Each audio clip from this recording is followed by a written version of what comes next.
right. Right, we are a go. What the fuck is up, Rory Pony? Oh, What the buck is up, everybody? Yeah, I was waiting for it, so I was like, I guess I'll do it. So, I was muted and chewing my food when he said it. It took me a second. so how's everyone been the over the past week?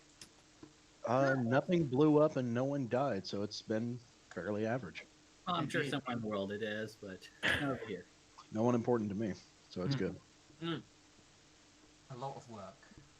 Pretty much been my week. All And in right. spite of all the hard work you do, you still take time to give us an adventure, and we appreciate it. Mhm. Indeed. Even if I'm a little bit late. But anyway, so last time everybody was it was mostly 2 days worth of downtime. Well, I say downtime. Some of you were still working very hard, be it retraining or setting up plots or searching ruined palaces or doing research in the library. You were all very busy in your own little ways. So, Milk Thistle. Obviously, before I start with that, obviously today's going to be a bit more funds, games, activities. You guys can take part in as much of the festivities as you want, but the central areas are alive with activity and games and what have you. If you don't want to get involved with any of that, you don't have to. You can completely ignore all of it and just focus on story elements, which is fine.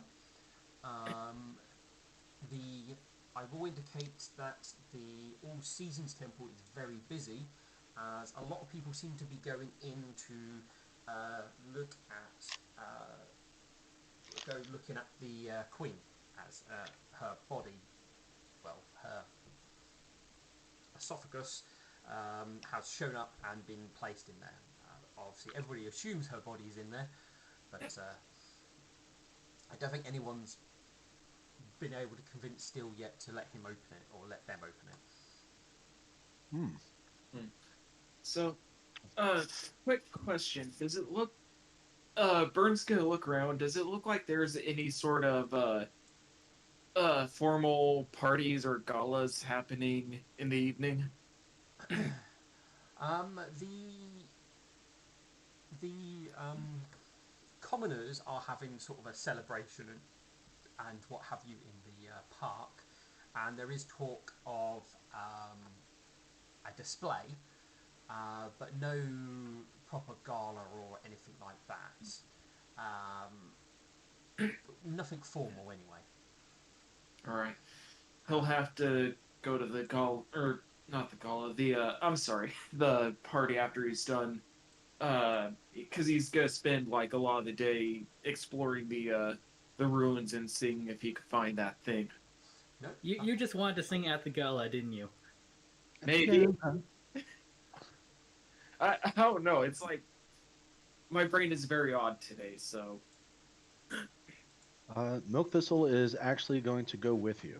He wants to see how you do this. all right. all right. So, uh, you two are going to go off and search a ruined palace. Alexandrite and Nightshine, what are your plans? Alexandrite's going to have fun with play some games. I think this is his favorite time of the year. Yeah, I mean, given you being a follower of the Sun Queen and all, hmm you This is are like given. Christmas. If you remain around the temple, you are given potentially some minor things to do occasionally, but nothing too drastic. It will take a bit of time, then you can go off and have fun. Mhm. Basically, I think you were told to gather everybody at the temple was the first thing you were told to do after your morning worship. And that's what I did. Yeah, you went round with your bell, shaking it and calling people. Mhm. Night Shine is gonna look for a free alcohol. There's alcohol, but there isn't free alcohol. But I'm pretty Boo. sure you can afford 1 copper. I can.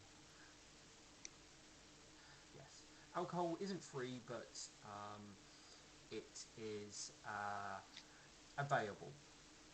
In regards to the one thing you are noticing, there is not as many like food stalls. For those of you who are remaining there, where normally these sort of things you have lots of food available and stuff like that. It seems that the majority of the food is provided by the temple in sort of those sort of banquet things. Definitely nowhere near enough to feed a city, but it's at least providing a mixture of things for people to obviously go and eat and stuff. Mhm. But there's no stalls that seem to be offering vast foods and those sort of things. There's plenty of games you can play and pick up prizes, so to speak. And Yeah, or which makes sense. We're in a rations. yeah, or buy cheap alcohol. Um, Nightshine, you can roll me a perception on your alcohol because that's probably the first thing you're going to be doing.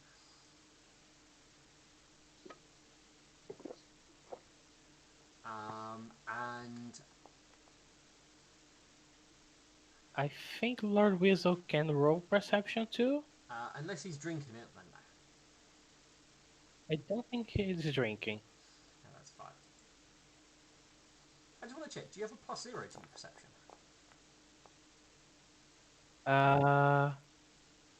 Should be a +2. Yeah. Your bonus here is a +0, so check your character sheet. I guess it's bugged. Oh no. Oh no.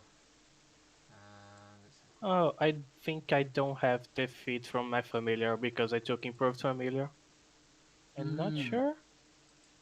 I'm not sure either. That might be it if that was the only reason you had the +2.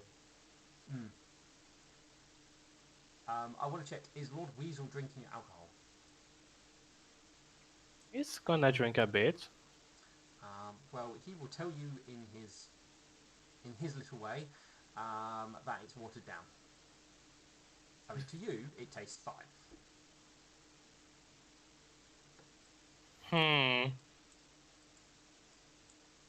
I'm slightly angry. Sorry? Slightly angry. Yes.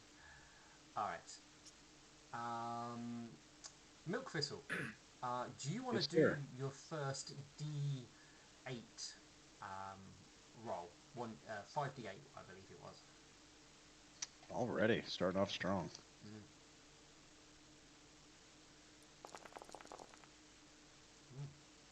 I don't know if that needed to be blind, but No, it's revealed to everybody. ooh, starting off very strong.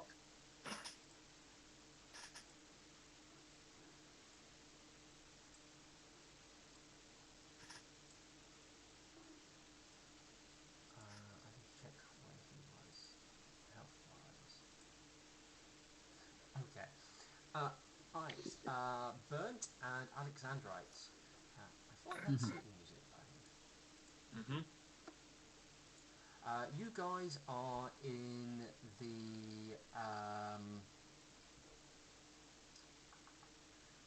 the palace searching. Am I able to take 20 on this?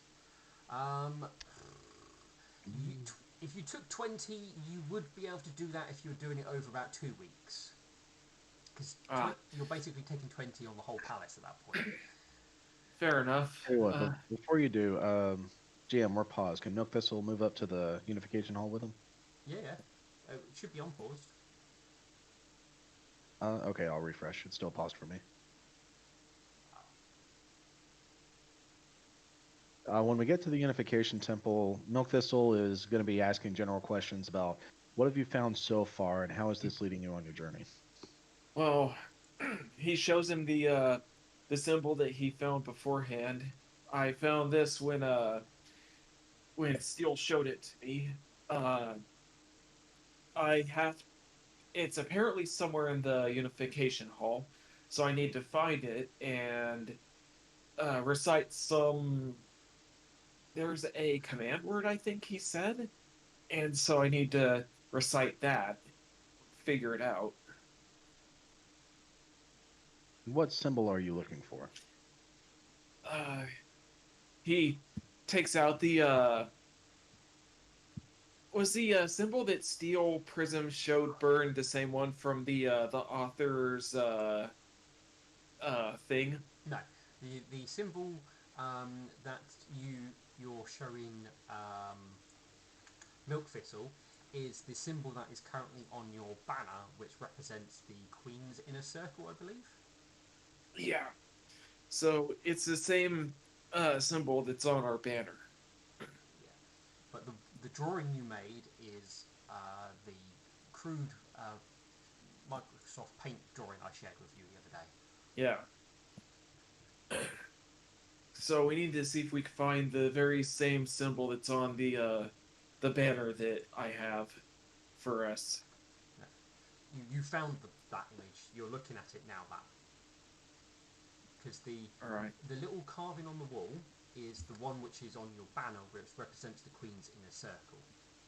You are looking something related to the Chaos Hunters. Yeah. So yeah, let's see if we can find the symbol that is of the Chaos Hunters. What do you know of the nature of the Chaos Hunters? I know that they are the Chaos Hunters come in times of great need and great disaster. Mostly, they face off against the evils of demons or any chaos forces that wish to bring harm to all of Ponykind and its sibling species. Start putting yourself in their mindset. Think like a Chaos Hunter. Walk these halls as if you are one. And with those new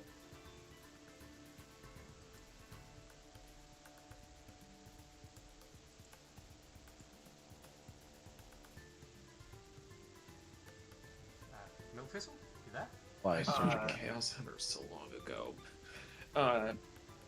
He is going to look around for anything that would be.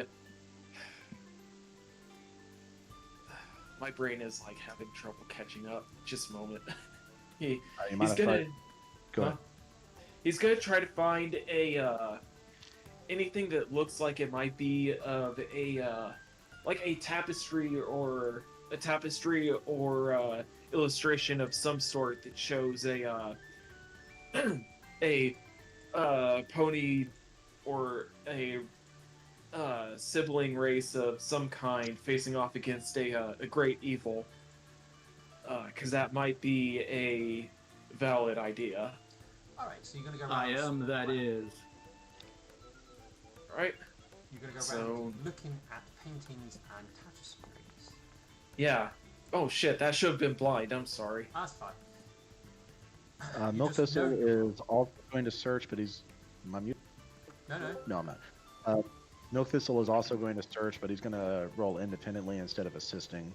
Yeah. Milk Thistle is going to pay more closely attention to iconography depicting overpowering chaos and maintaining order.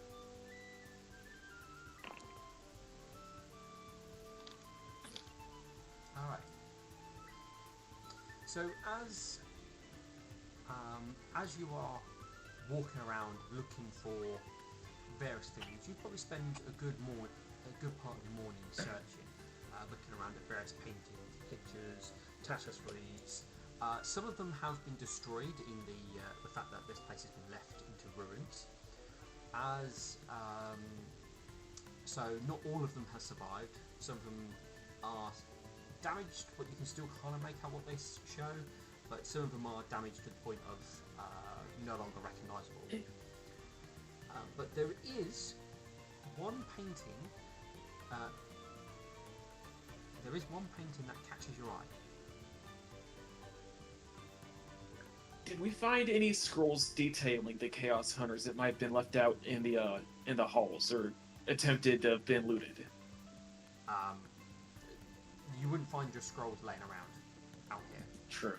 But I don't know if I cut out there, but you would have come across something that does catch your eye. It is a painting that is showing a little bit signs of weathering to it, but the reason it catches your eye is it appears to be a group of ponies sat around a fire.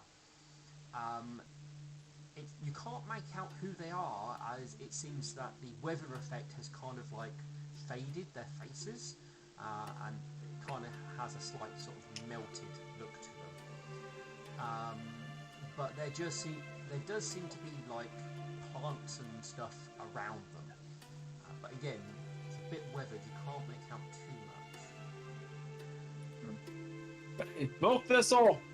He's gonna say loudly and try to like get Milk Thistle's attention from wherever he is in the unification.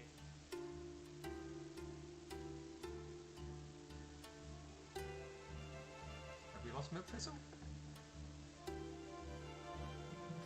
Hello? And he's going to be. Let me see. Huh? Hello? Have we lost Oh, Milk Thistle is. Oh, I'm there. muted again. I'm sorry. It's alright. The music got loud, and so I had to turn it down. Yes, Milk Thistle, his ears twitch, and he walks up to Burn. What have you found? This right here, he points up to the particular iconography and image in question. It's weathered to where we can't see their faces, but it's really sticking out, wouldn't you say? Milk Thistle looks it over. GM, what wing of the unification hall are we in right now? You're on the east side of the building, if that makes any difference, so sort of over here. Okay. Alright. What else can we make out from the painting? Like, how are they dressed? They're dressed like they're basically adventurers sat round a campfire talking. It's the best way you can sort of see it. Are any of them dressed in heavy armor or royal regalia? None of them seem to be dressed in anything royal. They are what you potentially would expect adventurers to be dressed as. Are there symbols around the outside edges of the painting, like the corners, for example? The frame of the painting is highly decorative, made out of wood. It does have many. It's more of a flowery pattern, not flowery, sort of leafy pattern around it in the wood. And the leaves that make up this pattern around the frame are willow leaves and holly. Huh. Burned. Yeah? Notice these leaves right here. What did you tell me about your dream recently? There were garlands of willow leaves and holly. Do you recognize these leaves in the frame? I do. It took me a little bit to recognize them, but I indeed do. Take the painting down from the wall, carefully. Yeah, he's gonna very carefully remove the painting and set it down on the floor to where the back is resting against the wall. So And you go to remove the painting, at which point you've realised that you can't remove it. It seems to be stuck to the wall is the best thing you can work out. Does it look like there's any sort of writing on it? Yeah, there is a plaque at the bottom which seems to give a title of the painting, and it seems to be called a chance meeting, but there is no name of the person who has painted it. Huh. Looks like this painting is stuck to the wall. Hmm. Milk Thistle is going to check around the edges of the painting. What is affixing the painting to the wall? You're not sure, as you can't even like lift it off the wall itself to try and look behind it. Something has basically got it fixed flat straight onto the wall itself. Can it rotate? No. I'm going to. Bernd is going to put his hoof up to the bottom edge of the painting, see if he feels any sort of airflow.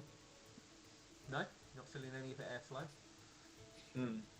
Are there any cues to the painting itself? Like, are the faces all facing one direction? No, the faces in the painting look like they're looking at each other in the painting, basically, like they're talking to each other around a campfire. The painting looks very natural in regards Alright. to the form of where they sat to. All right. Bernd is going to look around. Does he notice anything else of note that would coincide with the painting?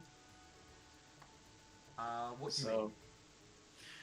He's mostly looking for like anything that would anything like it that seems like it would be sort of a continuation, like a like Sorry, cats. like it's all right. Um, Mostly he's trying to see if there's anything else correlating to it, like a No? words. Nothing else in the hall, as far as you can see, seems to have any other connection to this painting. It's not like it stands out as being odd, but there's the other things in the environment around you um, doesn't have any direct connection as far as you can tell. Hmm. Nope, Thistle. Do you by chance have a crowbar on you? Stand by. Let me check.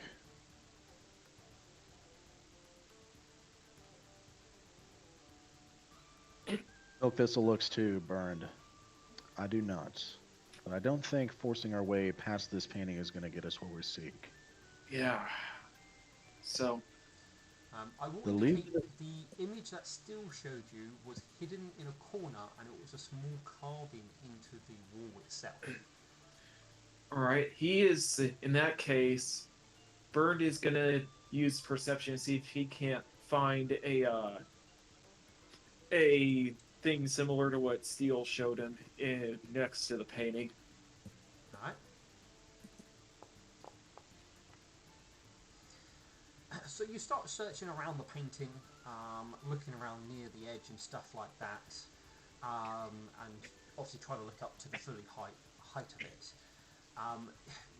You get kind of, as you look all the way around it, you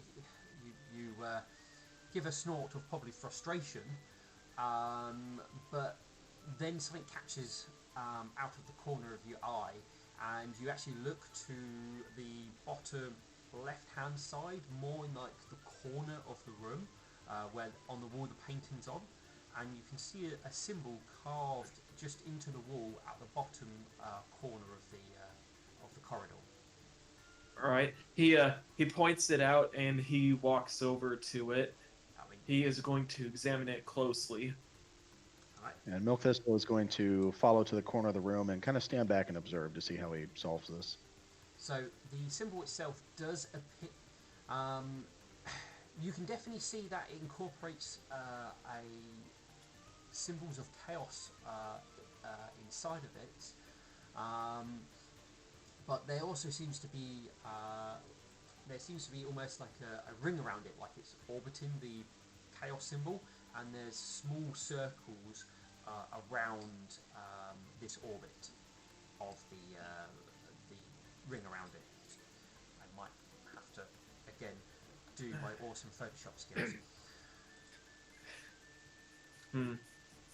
Curious. He's gonna very carefully traces one of his hooves around the symbol, and he is going to see if it reacts at all to that.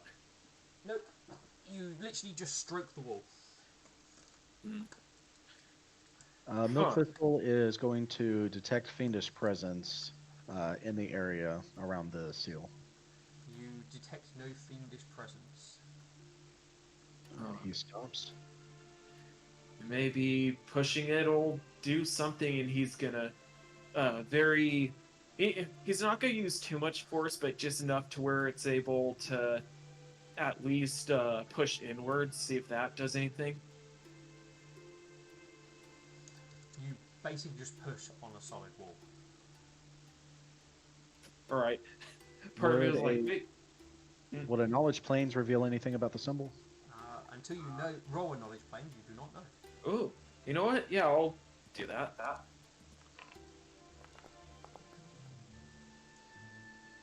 so having a sort of squint at it, basically, nothing particular about it screams knowledge planes, as far as you can tell in the symbols of it.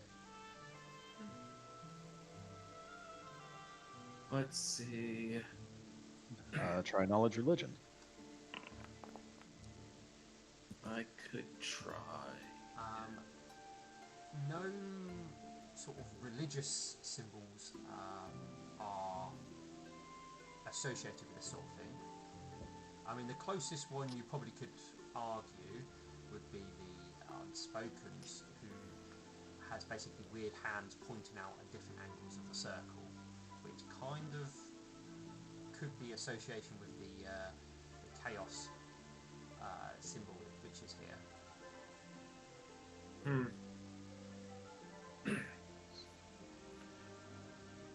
Well, looks like every time we find a door that's unlocked, we find another one that's been shut.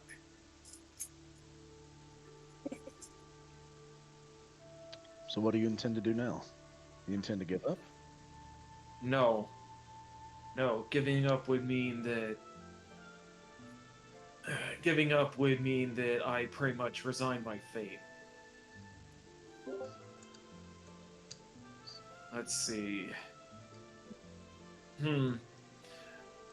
Is there any sort of writing over the symbol, like anything that I could use linguistics on, maybe? No, there is no writing anywhere near it. I mean, it's tucked away in a corner. Unless you were looking for it, you wouldn't have spotted it. Huh. This is Ooh, this is a nice little challenge. Let's see. Milk Thistle points to one of the far corners and he says, check that corner over there. They may map out something. I'll check this side. Roger. And he is going to do that as well. In the other corners, Yeah. there's nothing there at all. So something is localized here. Indeed. Maybe it has. He's going to look at that painting again from where he's standing. Does it look like there's any sort of symbol hiding within the fire that we could see? Not that. There's no symbols or anything that you've noticed inside the painting or anything like that.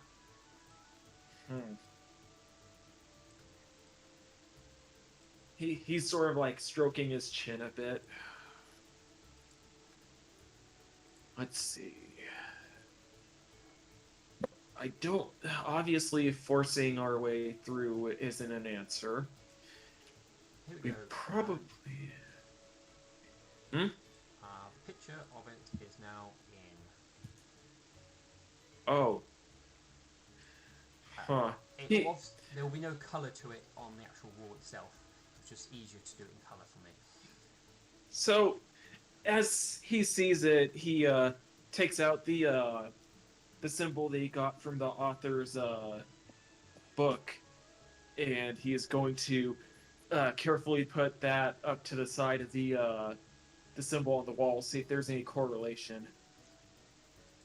I mean, if you have a look at the two, have you got the two symbols to hand? Yeah, Yep. I mean, look at them. You better see the correlation. yeah. Oh man. Ugh. He's like really deep in thought now as he the gears are kind of turning in his head, and it doesn't look like anything on this symbol is movable, right? No, it's just carved into the wall. Hmm. All right. So maybe if he, yeah, this is a stretch, but he's gonna try putting the paper with the symbol from the author's book on top of the carving.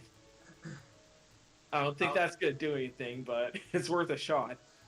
no, it And if doesn't. only there was a spell to allow you to detect hidden doors. I will give you can make an intelligence test, Burnt, because I think you might have forgotten a detail you were told. And All right, I'll let's. let you roll an intelligence Yeah. check to let your character. Yeah, there was a remember. password that you're supposed to say. Oh. Bah! Bah! You still remain oblivious. Yeah. Can I roll my wisdom? No, wait. Wisdom would be to recall stuff, right? Uh, That's what the intelligence was for. Ah. yeah. Hmm. He's sort of like he's honest to God trying. Okay, so He's all you just can remember is still Prism told you something else, but you can't remember what it is. Unless you as your character, you as a person remember what he told you, you're not going to remember. oh yeah. I as a I as the player remember. Then It your was character something remembers. about a command word. Uh. Huh. Looks like there was a phrase or command word that I had to speak to open the way. So maybe if we look around and try to find any sort of writing that might give us a hint. Are you And telling this to Milk? hmm? Do you say Yeah, that crystal? yeah, yeah. So he's gonna do a perception check to see if he can't spot any sort of writing around that area besides plaque. Like Speak anything. friend and enter. Uh, as far as you can see, there is no writing, no additional writing anywhere in the vicinity. Milk Thistle's going to check the top of the frame to see if there's a key hidden up there. The painting is fairly tall. It's a fairly large one, so you would have to use something to actually stand on to get to the actual top of it. Okay. I was joking most of the way. He doesn't. Let's see. Did you write the command word down? I don't think I came across it yet. Uh, so there was something on the. He's gonna double check the plaque, because it might be something correlating to that as well. Uh, so it was a group brought together by fate, right? A chance encounter is what is written on the plaque.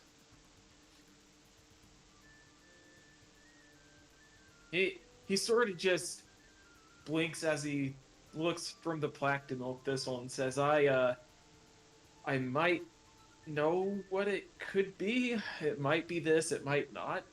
And he's gonna walk over to the symbol and say, I mean, it's highly doubtful this will work, but he's gonna say a chance encounter to it, see what happens. In Sylvan, in common, Uh, let's see. Sylvan. okay, nothing happens. Hmm. Huh. What are What they language? wearing? What language is the plaque written in? It's written in Sylvan. So maybe it could be in a different language. Milk Thistle says a chance encounter in Infernal. Infernal, that's the fiery one, isn't it? Language? Infernal is the devil language, lawful evil language. Okay. Nothing happens. Maybe a trip to the library would help out. Milk Thistle begins stroking his beard. The dream you told me of, as I recall, 1 to 3 groups coming together group of strangers were hard to determine. Their faces are faded away. Little leaves, balance and harmony and growth, life changes. Holly can symbolize fertility, eternal love, and have magical powers. From a druid standpoint, I believe we'll need to find someone who speaks druidic. Indeed. So let's, do you know by chance anyone that knows Druidic? I could speak druidic, but not until tomorrow. Hmm. I'll have to prepare the spell. Fair enough. It is possible we could find a friendly cleric who would be willing to cast it for us and say the words. Indeed. Yeah, let's see if we can't find a friendly cleric then. So remember, and as we're leaving, Milk Thistle is going to take this opportunity to teach a lesson. So remember, Burns, we're required by the Nightmare to be self-reliant and self-efficient. When that fails, do not hesitate to use the tools at your disposal. Consider your allies tools that can be used, and at the same time, make yourself useful to them. It must be reciprocated. Understandable. All right. Thank you. So we'll travel back to the All Seasons. Yep. All right. So, team fun and games. What do you want to do other than drink on my chance? I want to play fun games. All right. You've got actually a good mix of things. You've got ones where you try and throw like wooden discs over the top of things. Ones where you got to try and throw balls on stuff. You can do ones where you test your strength. There's all sort of a mixture of silly activities and various things like that. I think we're gonna do the test your strength ones. All right then. Like So there's somebody who's got there's a large mallet, and you've got to hit this platform, and it sends a sort of metal thing shooting up, and the idea is to try and hit the bell. Well, we might as well try that. It's a copper a go, and you get 3 chances to try and ring the bell. All right. Well, I actually do have a copper. That's that.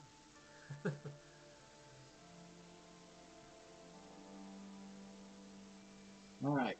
Let's try this. Is it just a strength check? It's literally just a strength test as you just slam down the mallet. And this isn't blind, right? No, not blind. Well, you'll know the results as soon as you've done it. So Yeah.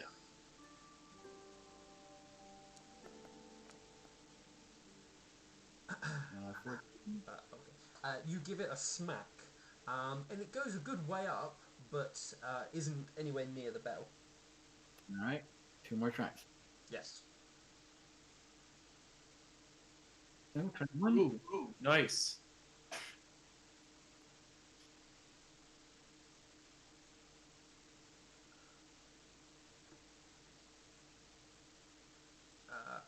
Oh, am I here? Yeah, you're here. Okay. Well, I heard Burnt say nice, but I haven't seen a result come up. It's 21. Okay. With that, then, you give it a whack, and it just goes straight up and hits the bell, and you hear. Well, obviously, the bell will make a solid ting noise, rings out. And the person gives a call out. And it looks like we've got ourselves a winner. And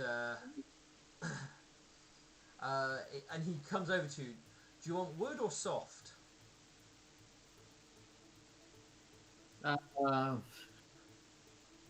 Do I know what he means by wood or soft?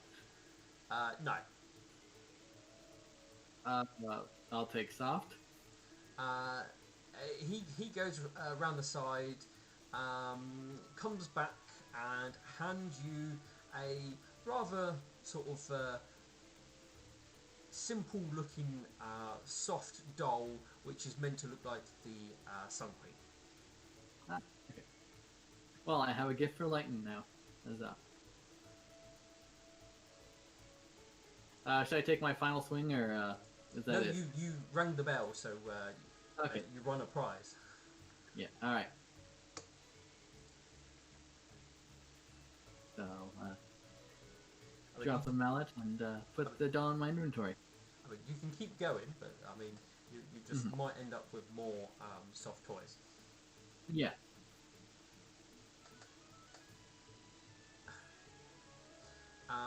As you walk away, you hear the still holder call out, "See if a if a if a cleric of the Sun Queen can do it, so can you. Step up, step up. See if you can test your strength and ring the bell." And Cleric? Yeah. I was like, wow, way to get my class wrong. I mean, you probably I guess a would lot have, of I guess a lot of Sun Queen clerics wear heavy armor. yeah. You probably would have used the term priest, to be honest, rather than the class name.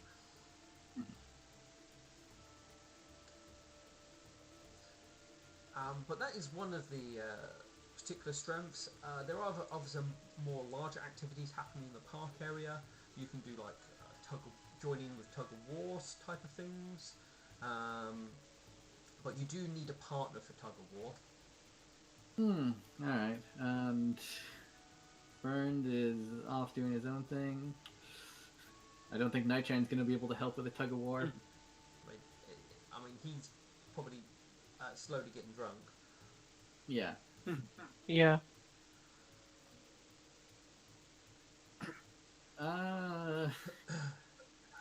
Shit, Burn's the only one I know with strength.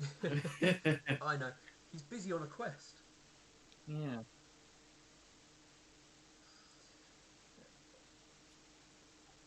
Where's my Ulrich puppet when I need him? Yeah.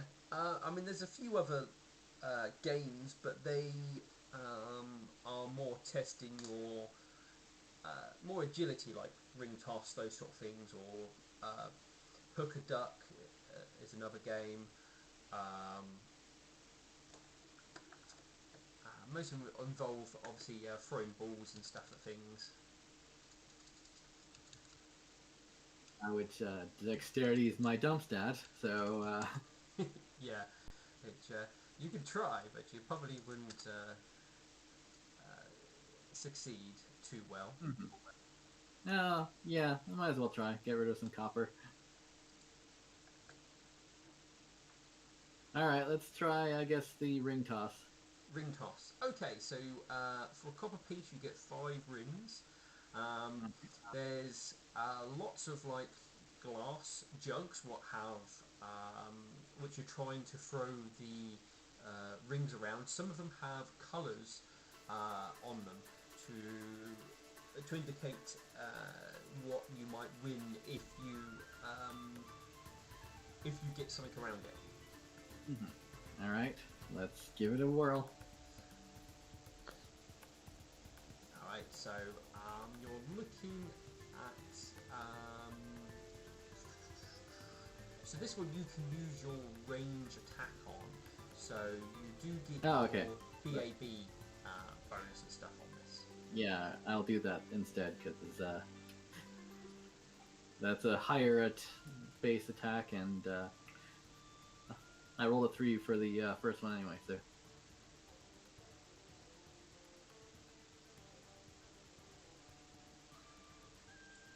Nope. 24. Let's just roll my BAB, so.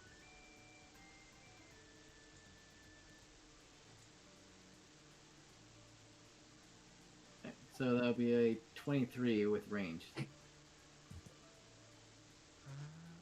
Why isn't that 23? I don't know. Oh, hold on. I've got Foundry thinking about it. Oh, there we go. Okay. All right, let's have a look. Uh, so what would the? Oh, let's have a few bonus. So +7. Okay, the first one just bounces around and doesn't even land on anything. Okay, so 24. You might get it on one. Roll me. Are you trying to go for one of the more harder? I should have asked. Are you going for one of the more easier ones or the harder one? We'll probably start with the easy ones because I I doubt I would have been able to hit the harder ones. All right. Roll 1d4. All right.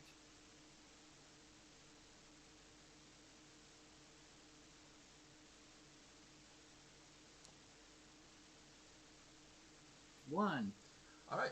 You throw it, and it cleanly just lands over it and spins round. And a pony calls out 1 point so far. All right. I guess I'll keep on throwing. I'll try for one of the harder ones, I guess, this time. Okay. Oh. Of course. It just sort of skims around and then falls down in between a load of the glasses. Alright, I'll try again, hitting one of the harder ones. Yep. Yep, 25. Alright, roll your 1d6.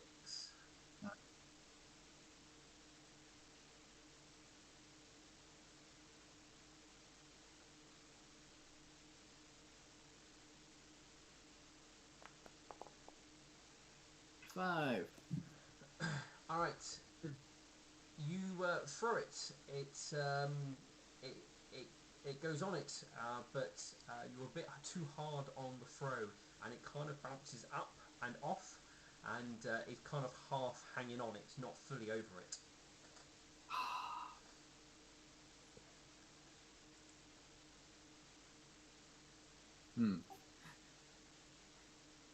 Alright, I'm gonna aim for the same one and hopefully be able to get both things onto it. Okay. 1, 2, 3, 4. 12. Okay, it sort of completely misses. Alright. You go too Well. far, and again, it disappears somewhere off into the glasses. Your last shot. Right. Going for the same one. 15? Not good enough, I'm afraid. Alright. You go too short, and you land on one of the uncoloured glasses. Oh, yeah, at least Bad luck. 1 point, and you basically get handed the equivalent of a penny sweet. Nice try, though. what did I get handed? You get a penny sweet, basically, like Okay. something to suck on. Yeah, I will take the little candy and suck on it. As I move on to the next game, I guess. So you've got like hook a duck. You've got balloon pop. What else? What the fuck? I don't know. Hmm? I don't know what that noise was. Yeah, I just heard screaming. It sounds like Yeah. a child being murdered. Oh, I apologize. Yeah, that was me. Sorry. Stop murdering kids. No promises. Alright. I guess hook a duck. You want to hook a duck? Okay. This one's fairly simple. You're given a fishing rod. There's a load of wooden ducks floating around in a pool of water, and you are to hook one of the ducks, and there is a coloured dot on the bottom of it, and depending on what colour you get, depends if you win a prize. Alright. Seems simple enough. Let us try this. It is fairly simple. So it's 1 copper per duck. Alright. We will pay the 1 cop. All right, so you don't have to roll a check because you keep going until you actually catch a duck. So unless you want to see how long it takes you to hook a duck, you basically get to roll me a 1d100 and see what your prize is. Yeah, I won't. I'll spare you the embarrassment.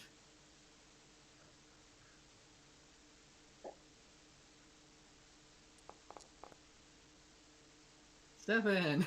At 7, you hook your duck, look on the bottom, there's no colour on it. All right. I suppose that means I didn't win anything. Correct. All right. You can either try hook another duck, or you can move on, basically. Another duck is 1 more copper. Well, let's see. I'll have to break chains soon. I mean, you can pay to try and hook more ducks. The duck you just hooked is put back in with the herd, so you can hook it again, basically. Yeah. Nah, I think we'll move on to another game. Actually, might as well try one more time. I got one last copper. All Let's see right, if I one win more some. try.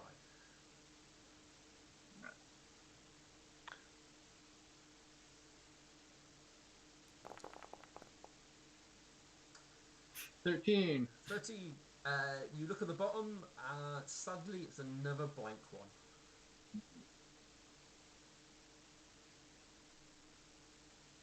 Well, I guess I'll move on to another game then. He goes, unlucky. Perhaps try again later. Maybe you'll be lucky enough to win the grand prize. What's the grand prize? That's a reward, a prize from the temple. Only one duck has the gold colour on the bottom, and if you hook it, they will give you a prize. I haven't stated what, but who knows?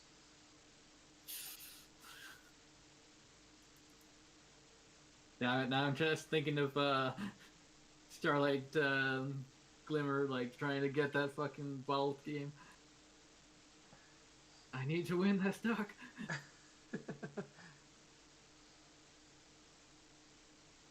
I'll move on for now. I might come back to this.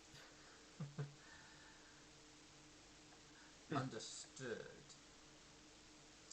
Most of the other games are kind of like throw-in ones. You can. There are like archery competitions elsewhere. What sort of skills do you want to use for this? Probably not my actual archery skill, because that's shit. I guess there's no like attack people with wooden swords or something like that. There are those sort of things going on, but none of them as kind of competitions. Mainly because, given the situation, they're not trying to dwell too much on the fighting side of things. But there are things that you can do and practice with fighting and stuff. As there is plenty of that going on if you do want to take part, but you won't win anything, I'm afraid. All right, I will go back to the duck game and I'll pay a silver. Well, I say you'll win if you prove yourself very well. You'll be recruited. Is probably the only prize you'll get. Yeah. Which I'm already gonna fight, so. Yeah. All right, you're gonna try and hook. You're going to go for 10 ducks. Yeah. You get 10 rolls of 1d100. You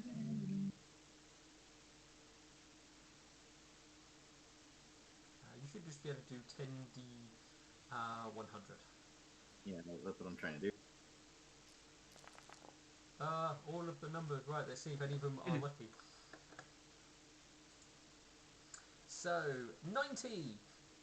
So the first one you hook out, number 90, is got a red colour on the bottom. And he goes, a winner! And he asks you, he comes to you and goes, what colour would you like? As he points towards the balloons. What colors are there? There's a good mix. So you probably, if you pick a one of the more basic colours, then you've probably got it. We'll go with blue. He gives you a blue balloon. Oh. Your next one, 26, is colourless. Number 9 is also colourless. But 95 is a blue colour. And you are given a toy dragon. Or you can pick from a few other animals. You've got a unicorn. You have something which is meant to look like a goblin, you think, and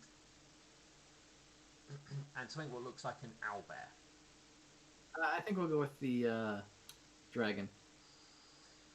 All right, then let's have a look. You've got 38, no. 33, no. 97, no. Number 20 is another red one. He comes to you and goes, oh, you've got another balloon. What colour would you like this time?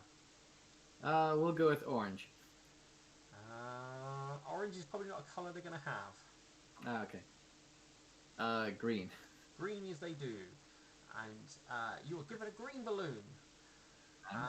47, no, sadly not. Number 90, guess what? You get another balloon. All right, we'll go with yellow. Yellow they will have. All right. I am basically just looking at teammates' colors right now. You now have a stuffed Sun Queen, a dragon, and 3 balloons.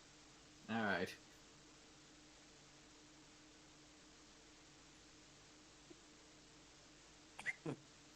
I was just like, do I just throw in a gold now?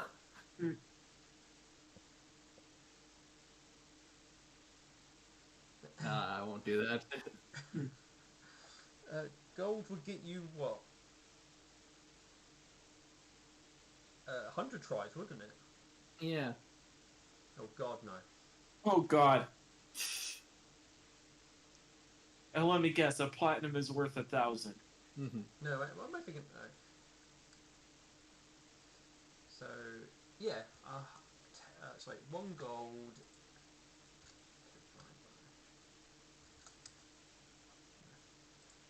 Yeah, 1 gold times by 10. So that'll be 10. Yeah, it's 100 goes. I they won't probably wouldn't do that. accept that at that point, given that this is meant to be for fun, not for people who come over and just go, here's 100 gold pieces. I want to win. Yeah, no, I gave it my college try. I'm gonna let like little kids have fun with this now.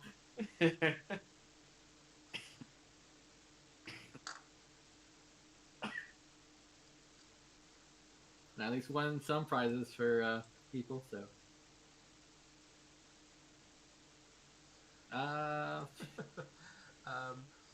So what? I guess I will try my hand at archery. I don't think I'm going to be able to do much, but... That's not true. You're the best at archery. You're going to be great. Everyone's going to be impressed. Alright, so the bows themselves are ones which are fixed into the ground, so you don't have to try and hold them or anything like that. It's more putting your arrow in and pulling back the string and letting it go towards the target. You will be competing against some people. Though you aren't doing it just by yourself. So, and it's kind of a knockout type thing. The Robin Hood tournament, I guess. Don't accidentally shoot your challengers. Oh, yeah, accidentally. Right, so... Alright, BAB. Let me just find my crazy rules for this.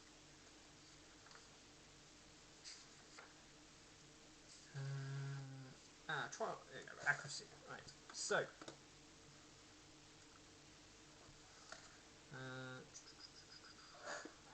Alright, so there's a few different targets at different sizes and of different distances. Basically, the first one is fairly large. It will be AC 10 to hit. The next one will be AC 15, and the next one will be AC 20, but you take a -2 range penalty because of the distance. Okay. We might as well try to aim for the AC 15, because... Well, no, the idea is you have to hit the closest one first before you can advance to the next one. If you miss two in a row, you are knocked out. Alright. What will happen is if each one of you will take it in turns to shoot.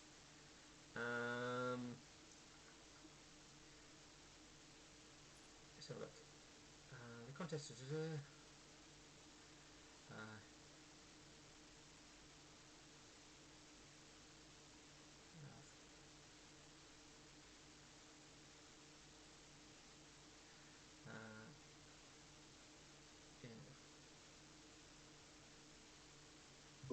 misses two in a row, they are eliminated unless everybody misses. Alright, yeah. So if you miss, if any contestants miss two in a row, then they are eliminated unless everybody misses that round. Alright. Alright, so do you want to go first? Sure. Alright, so just 3 rolls? Just one roll for your first shot. AC is 10. Oh, dear. Actually, that was a nat 1. I'm going to use my once-a-day ability to re-roll that. Ooh, okay, go for it. It was almost a 20. Alright, so the next archer, next person next to you, will take a shot. He will hit and advance, and then the next one will take a shot. Well, he misses. Alright, so round 2. Alright.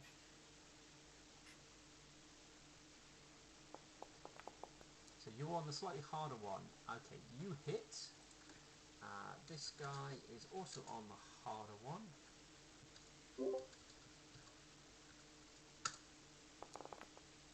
He hits, and the person who should be good at archery is still stuck in the first one.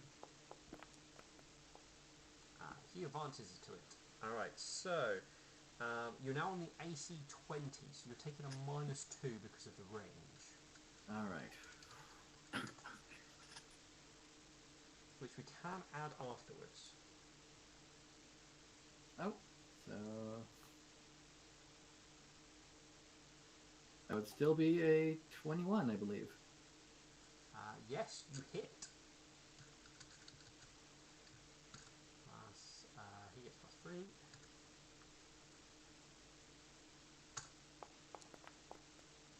Well, he misses. And the person who should be good at archery is going to hit his second one. He does. Alright. So round 4. So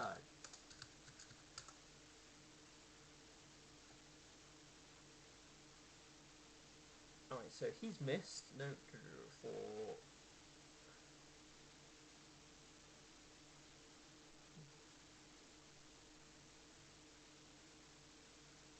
So now I'm just waiting for everyone else to catch up to me. More hits, they move to the next.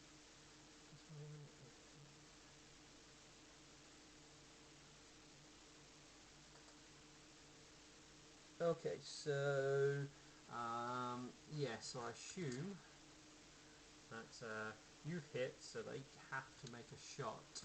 If they hit as well, then you have to make a shot as well. So So first Okay. one who made terrible. Oh no, he misses horrendously. The one who's meant to be good at archery.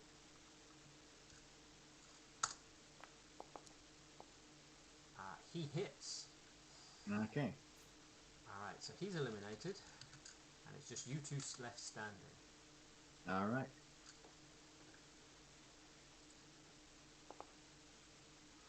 Ooh, you miss Ooh. yours. Ooh. His shot. Just barely hits it. You have to make your shot now, or you lose. All right. Take a deep breath. Fire. Oh. Nope. I'm afraid you miss, as the arrow goes soaring over it.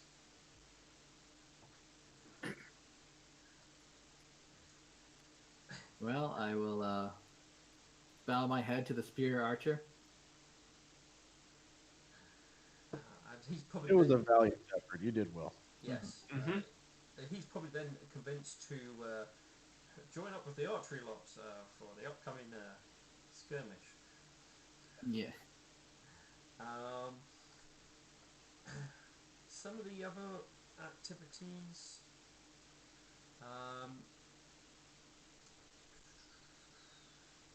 Tug of war with your partner. No, you don't want to do any agility stuff. You can wrestle. Sure, I'll wrestle. Alright. So with wrestling, there's basically 4 teams in a round. You wrestle against one person. If you win, you then move on to the next person. The idea of wrestling is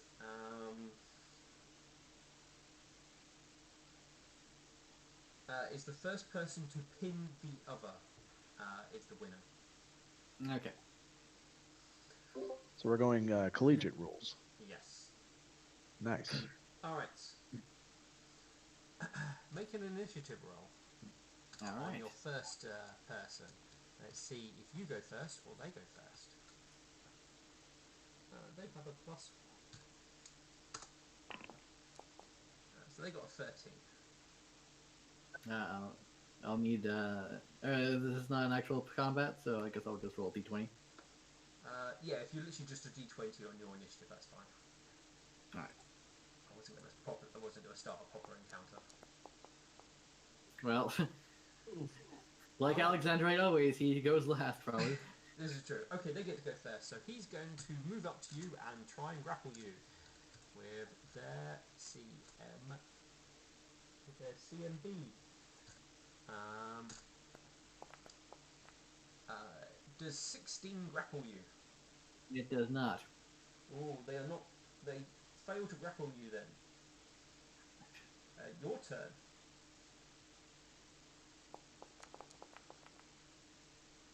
Oh, okay. You have successfully grappled them. Watch Alexandra just muscle him down.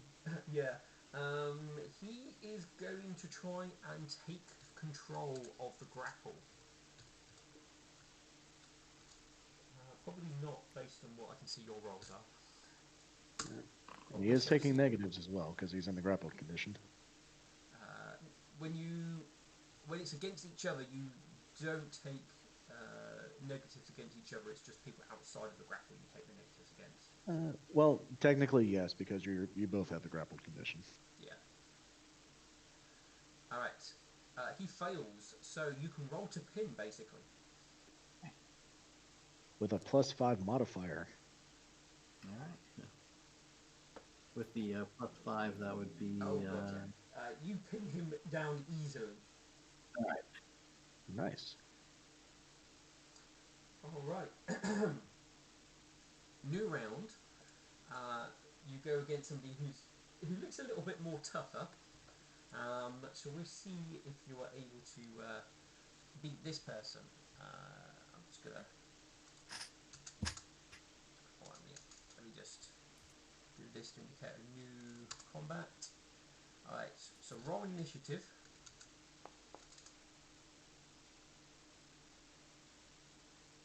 I found the initiative button on my sheet.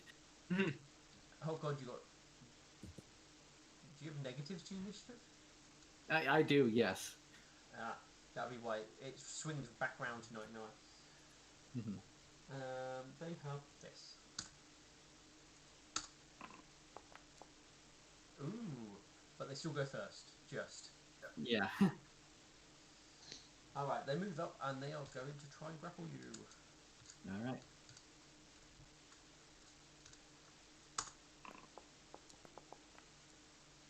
22. Now that actually does grapple me. Alright, they've got you in a grapple then.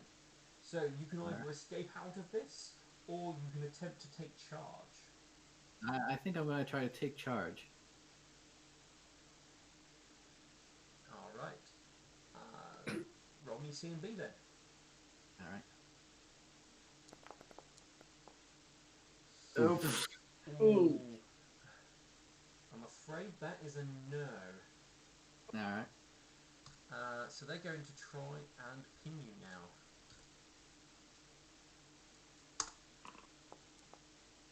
Ooh, 19?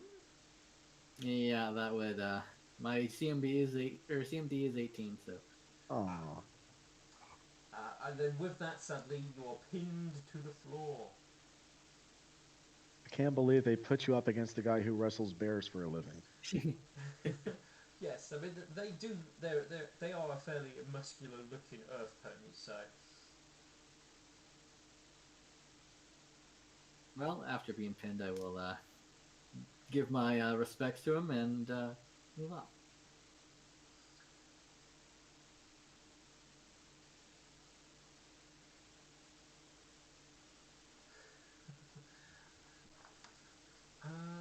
What other little things might you find interesting? Is Alexandrite much of a runner? Yeah, actually, he ran in the first games. Oh yeah, the running of the dam, didn't you? Mm-hmm.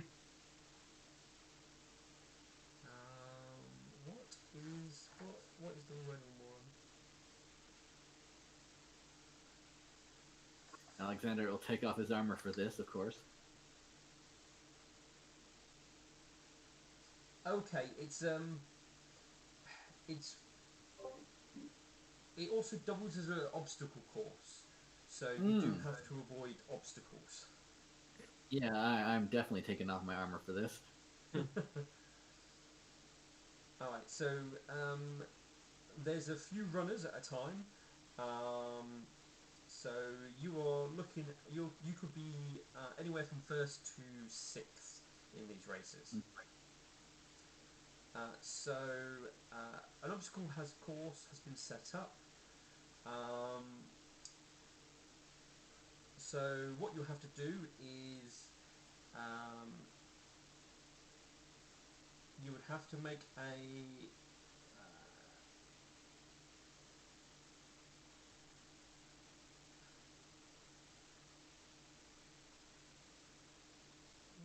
okay. So your base speed is 40, I'm guessing. Mm-hmm. All right. So you will need to make a acrobatics check to jump over some obstacles, and then you would also need to make an acrobatics check to walk a narrow ledge as well. All right. So depending on how well you do with those, plus your speed depends on what position you come in. Okay.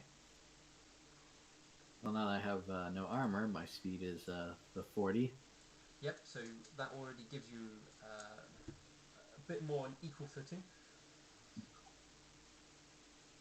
And for those who are Pegasi, you're not allowed to use your wings. But you're not Pegasi, so. Yeah. Alright, so you line up at the starting line with 5 other people. and when you when you hear the what would they be using to set it off? Probably a bell. Yeah, that's it. I've tried to think of something loud they can hit, but yeah. When you hear the sound of the bell, the race starts. You all line up ready, and with a sudden ringing of the bell, you all set off. All right. Alright, so let's see how well you do with your acrobatics jump. All right. You don't want to end up in the mud. Yeah. It's I not wonder too if he took difficult. his armor off.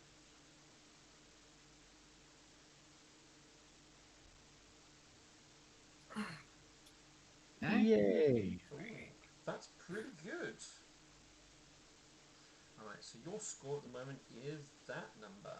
Alright, so you clear the jump with ease, barely breaking a stride as you keep on running. Next up, though, you have a narrow ledge you have to walk across. Again, be careful if you one wrong step and you're going to get muddy. All right.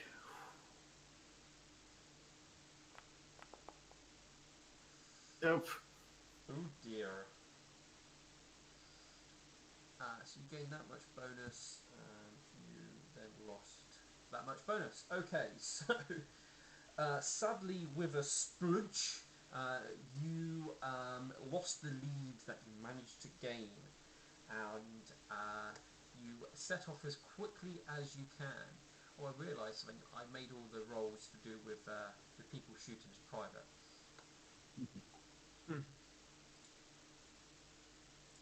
Yeah, I took your word for that they hid and such. Yeah.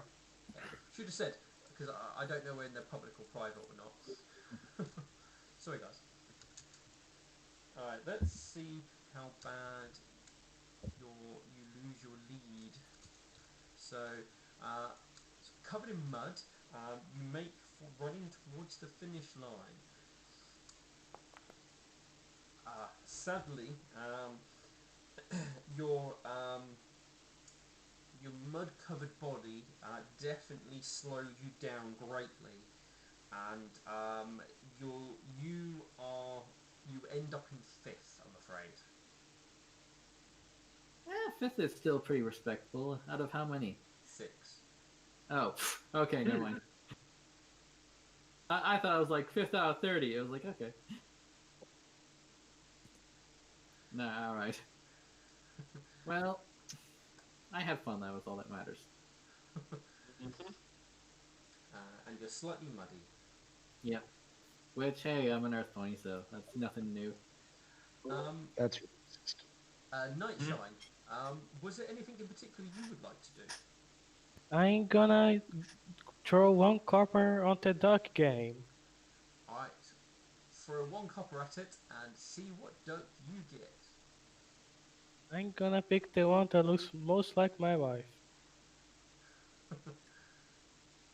Sadly, they're all sort of just wooden carvings, no colours, unless it's the one on the bottom. But let's see if your wife is lucky. I'll pick the fattest one. Alright, you pick up the duck. Sadly, there is no colours on the bottom. How dare you, wife?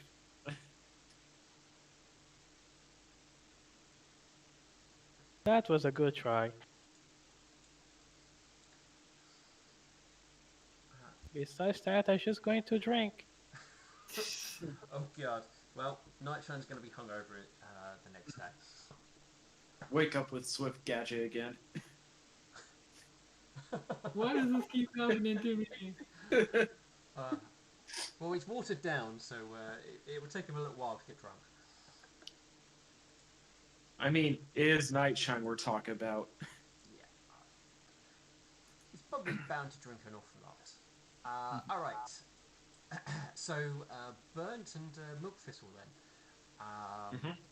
You guys are heading back to the All Seasons Temple, was you not? yeah. Yeah. Need to find somebody who can speak Druidic, and I think there is at least one cleric somewhere who can cast tongues today. Indeed.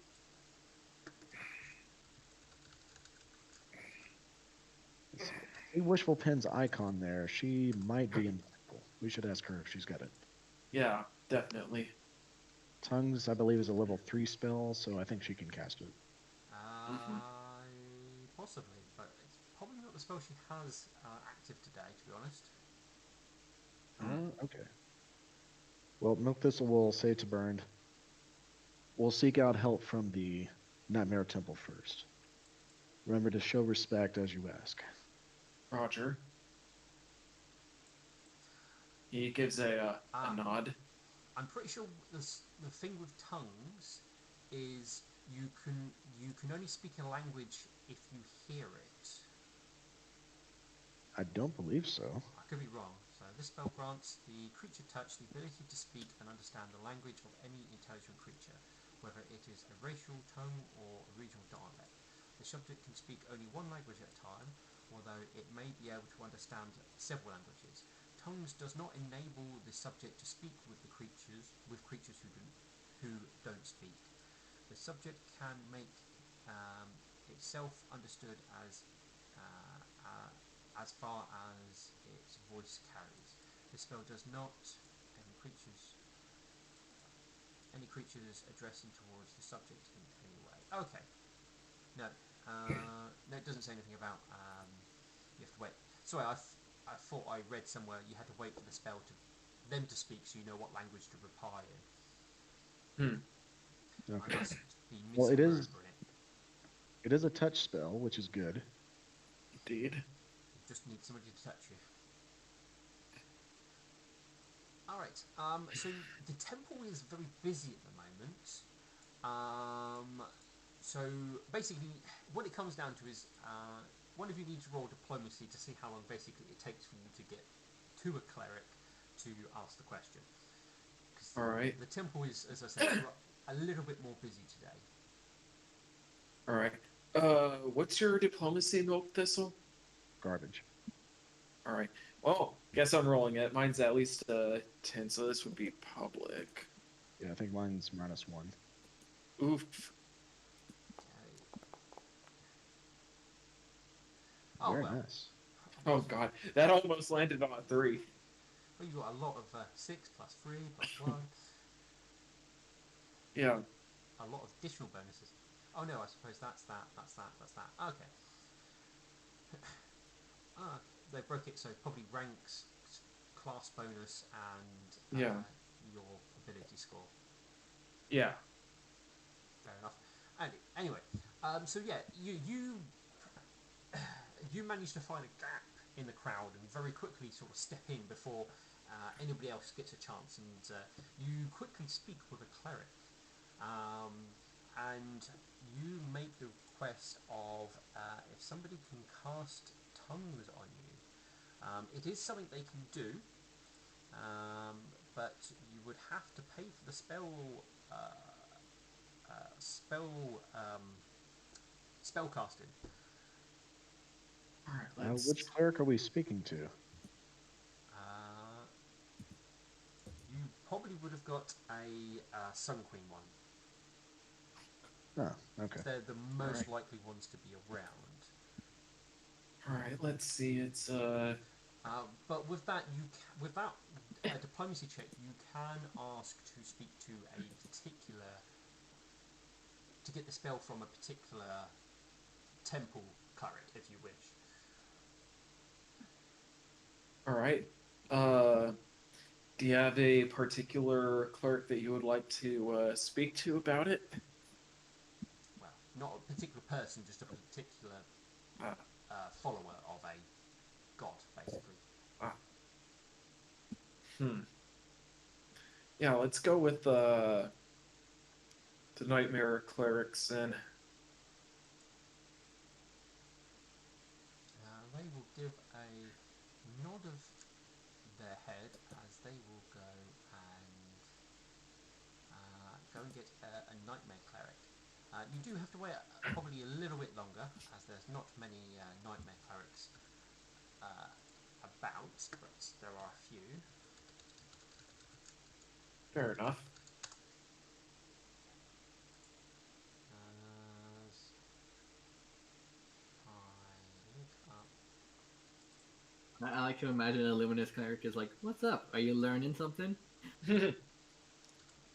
Need help with the problem? No, we're fine. Okay, bye." Um,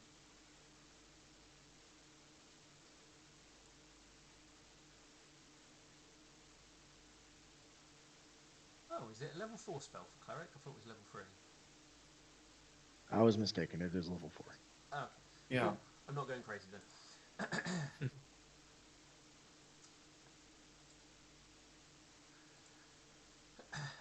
You will the nightmare cleric will approach you and will step in and goes, I believe you are wishing for the nightmare to give you some strength. Indeed, we are trying to open up a secret within the halls of unification, and we think we might need the spell tongues in order to properly open it. And you wish the spell to be casted upon yourself. Yes. Then it can be provided to you.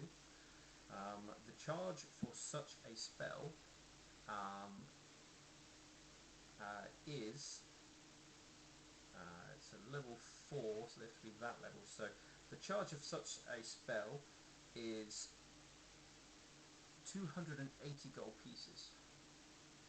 All right, let me do math real quick. All right, let's see. 280, Yes. you said? All right, he's gonna hand over the 280, which leaves him with 79 gold. The cleric will take it. They will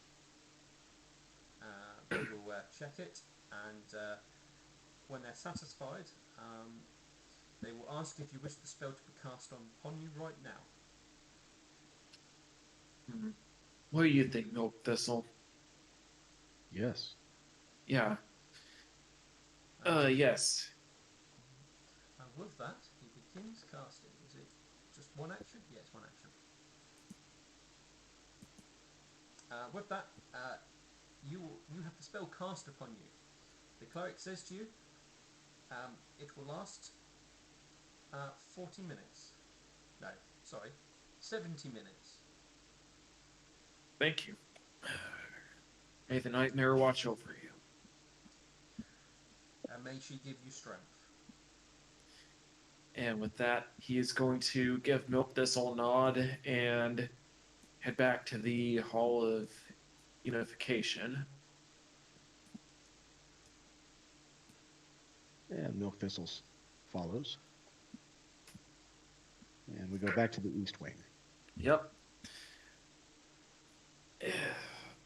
Once we are there, Bernd is going to approach the carving and say in Druidic. I just need to scroll back up to find it. A chance encounter. Yep. He says in Druidic, a chance encounter. See if it works. So I don't think you've ever heard Druidic before, but you just think the language and you speak it. As far as you can tell, you are speaking a normal language. Well, like it's almost like you're speaking Sylvan, but you say it aloud. Obviously, in Milkthistle, you hear him speak an odd tongue, and It's all gibberish, like squirrels bickering over nuts. yeah, Oh, pretty God. much.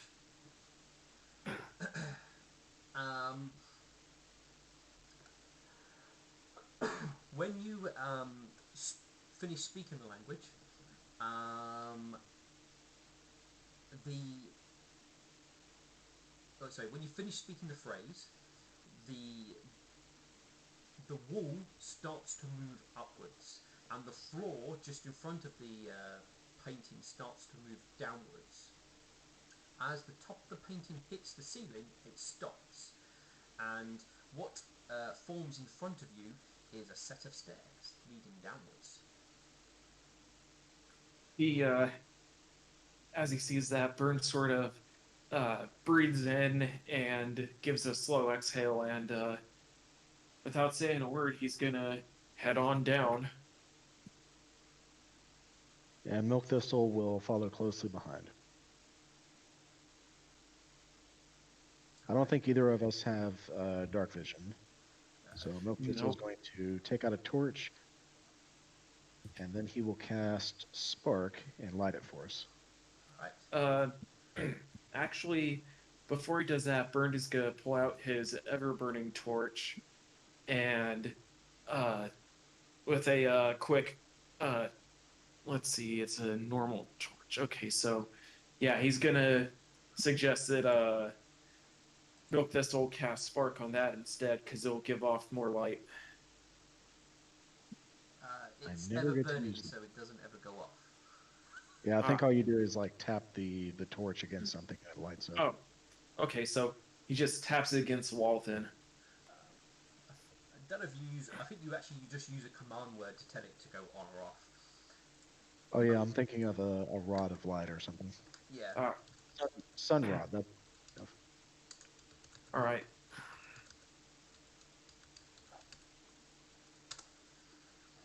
Um, but yeah.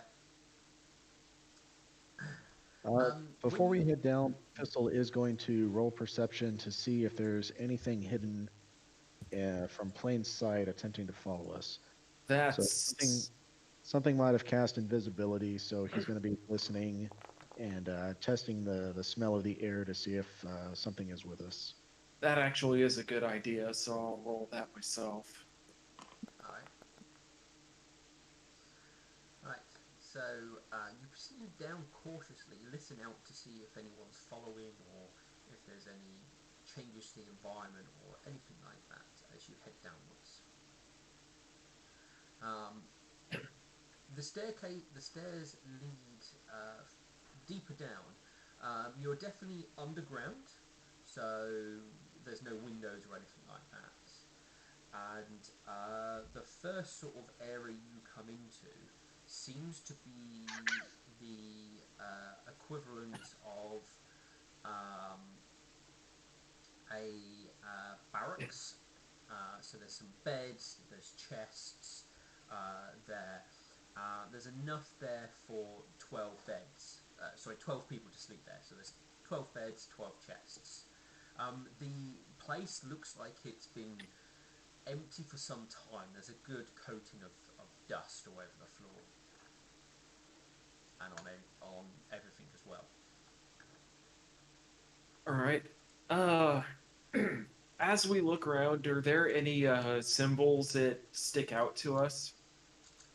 Um, along on the floor, there is definitely a large pattern that seems to be very similar to what you saw above. Well, above when I say on the corner of the wall, it's sort of on the floor. It's hard to tell because obviously there's beds and stuff in the way. You can also see hangings on the walls, what seem to depict different scenes. It seems to be like battles with ponies fighting demons. Is the most common theme across most of the banners that hang up around here. Oh, looks like we're in the right place. Stand here. There is Take a a moment. door what leads at the far end. Sorry for me interrupting. Milk Thistle tells Burned, pause here for just a moment. You found this place. You used your resources and you used your knowledge to find what's been lost for many years.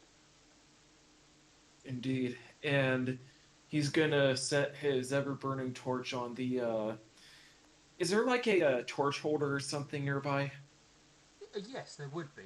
You have to remove a torch already in there, but there is areas Um where torches can be placed. All right. Yeah, Yeah. he's gonna remove one of the torches and set his ever burning torch in there. And what he's gonna do is he's going to walk into the center of the room, sit down, and he is going Okay, to. so before you do all of that, you go to remove the torch, but it seems to be almost stuck in there. Hmm. All Is right. it not made of wood that's crumbling because it's so dry? It's made. It looks like it's made out of wood, but it looks in a lot more better condition than what you would expect. Huh. Okay, so he's gonna go and light all the torches in, Uh, and when you go to light it, it doesn't catch. huh. Hmm. Um, Burn in Druidic, speak the word light. Yeah, he's gonna speak the word light in Druidic. See what happens. As you do that, suddenly,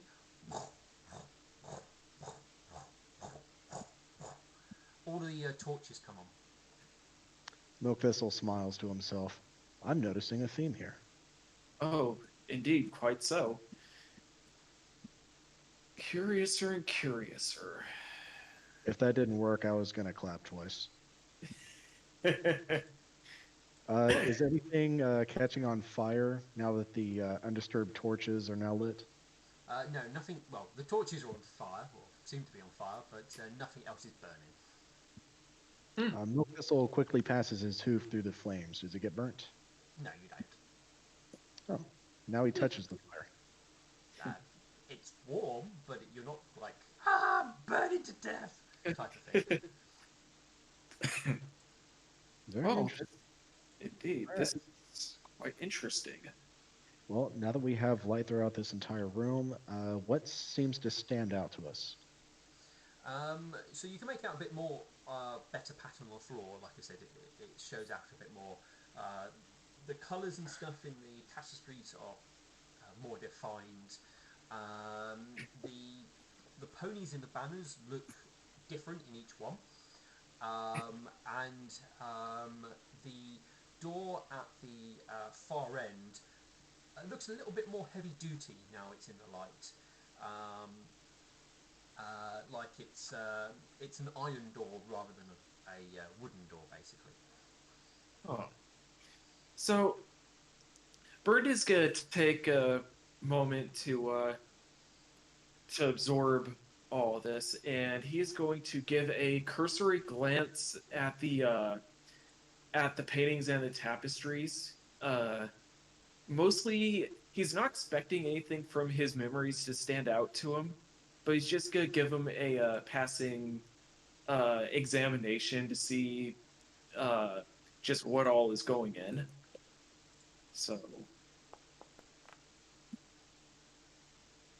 So, what is you trying to determine slash work out?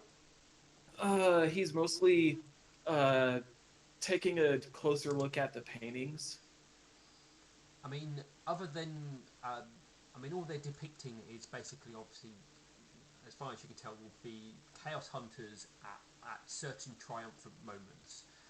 Those who obviously had done a great enough deed to warrant a piece like this to be created for them.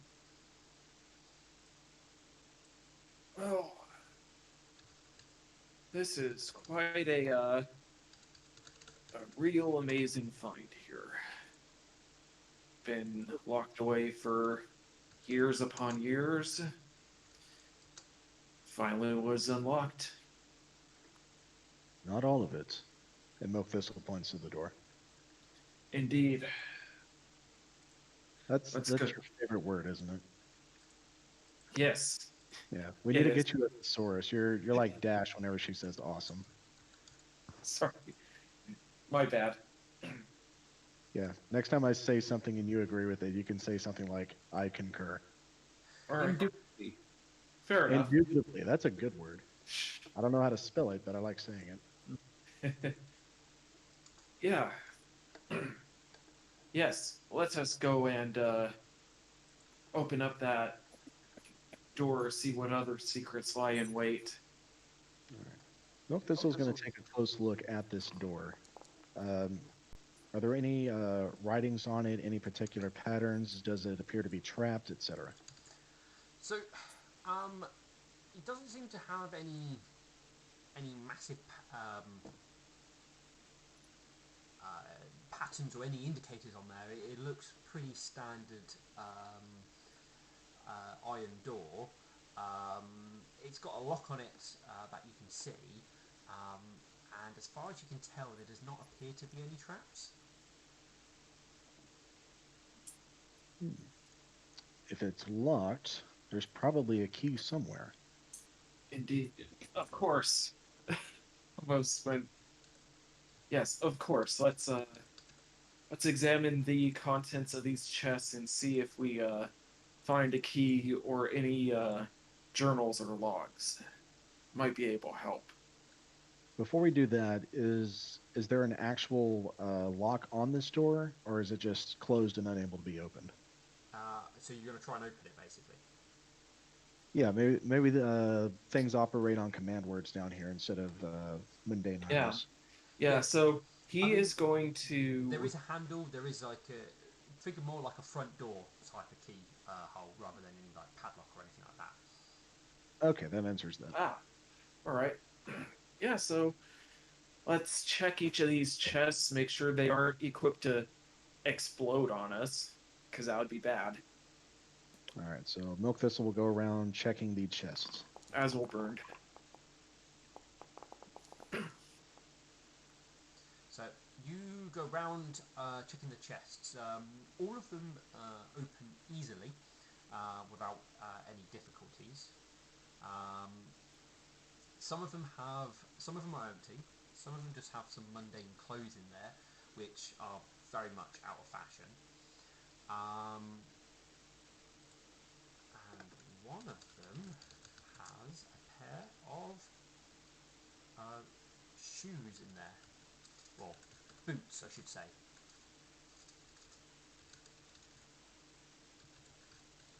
Are these to fit humans or ponies? Ponies. Pony Wow. boots. So, Only what two. Burned. Only two. All right.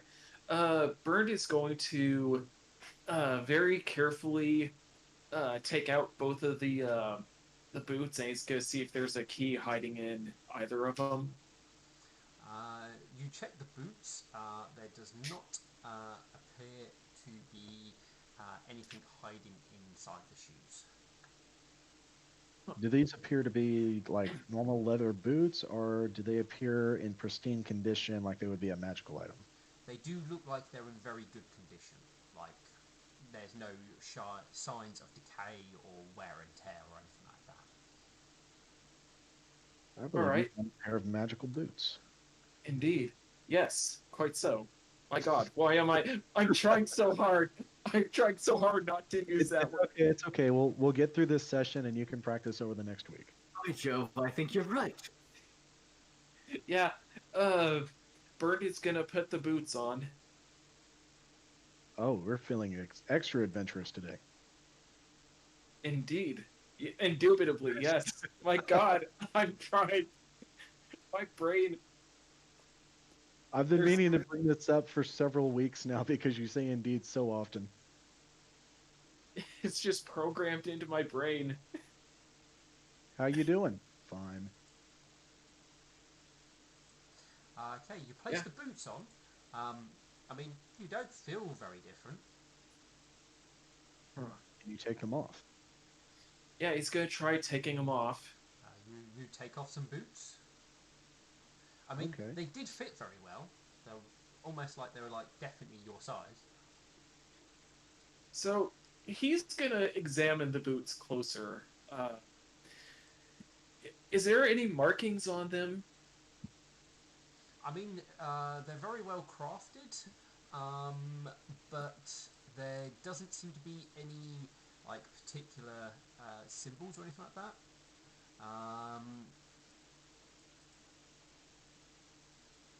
They definitely look like they're made out of leather.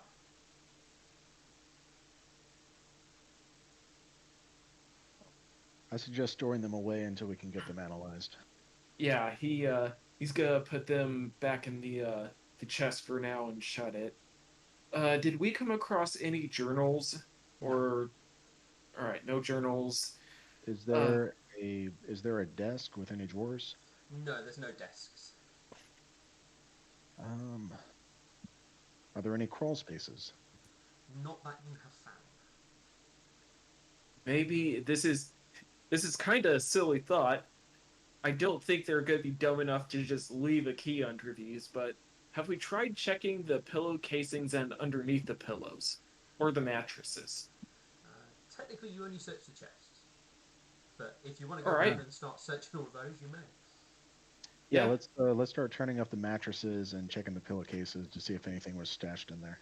Yeah. So you begin your search of, well, basically checking all of the beds, everything else like that. Other than coming across this much money,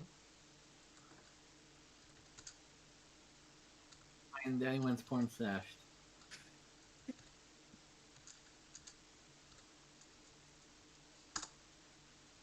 in various different places around the room, on beds and stuff.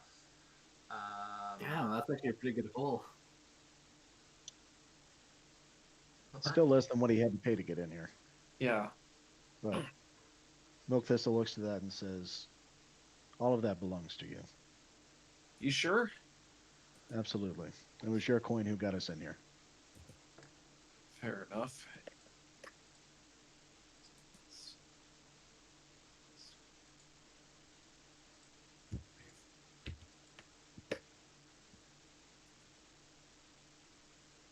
And we need to kill another Bahati eventually.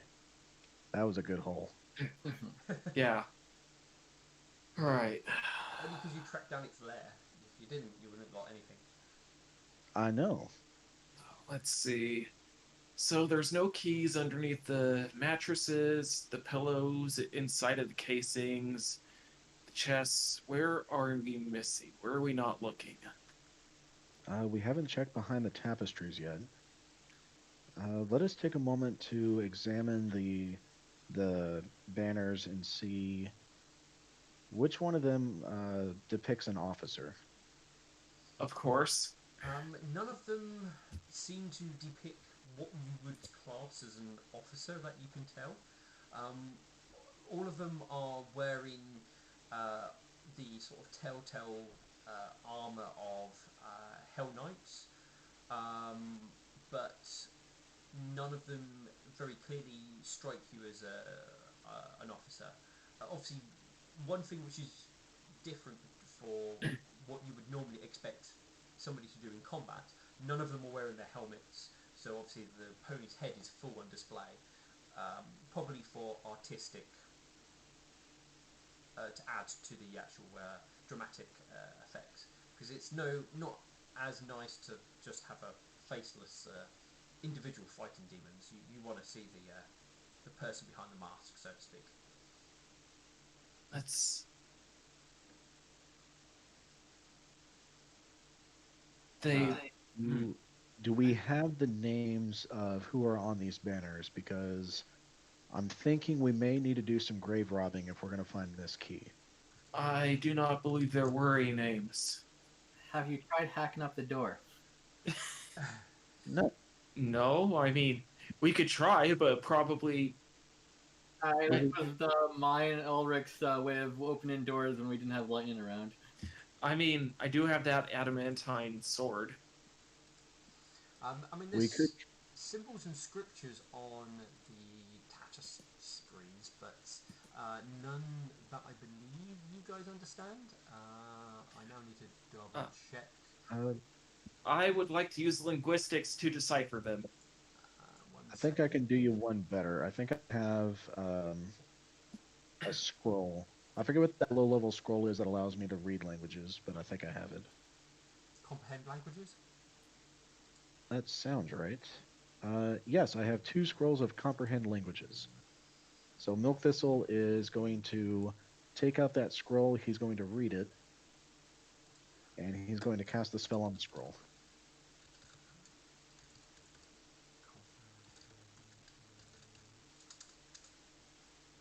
seeing if if you can give it to someone else or you have to do it on yourself.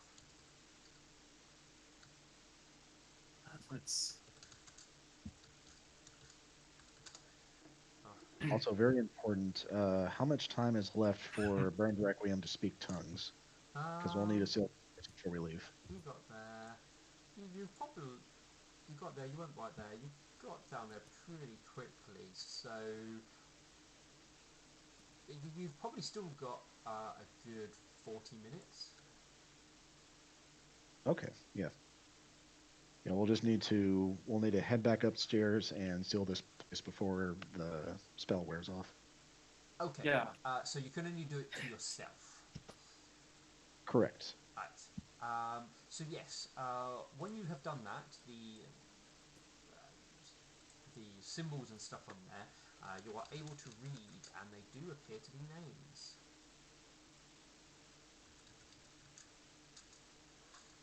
And each of them have a name underneath them. And there is now, we think, 1, 2, 3, 4, 5. So there's 6 around the room.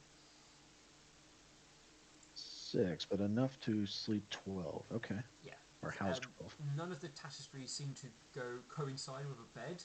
Like I said, they're more up there for decoration as far as you can tell. I've got a lot of questions for this place, but I'm almost certain we'll need knowledge history to get answers for them. Yeah, and that's one thing I don't have. But we have a party member who has lots of history knowledge. True. He's probably busy drinking and throwing things at ducks. 1 second, I'm just getting all the names. 1, 2, 3.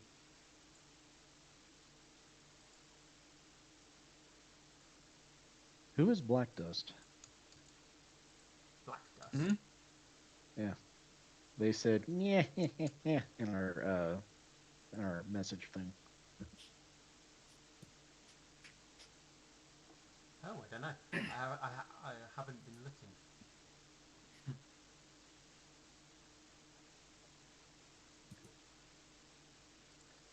Anyway, no, names. Here we go. 1, 2, 3. No, no.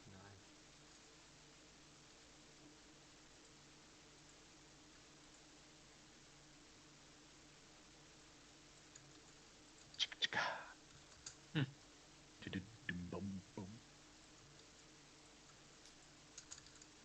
1, 2, 3, 4, 5. One more. That's this response to the videos that were sent.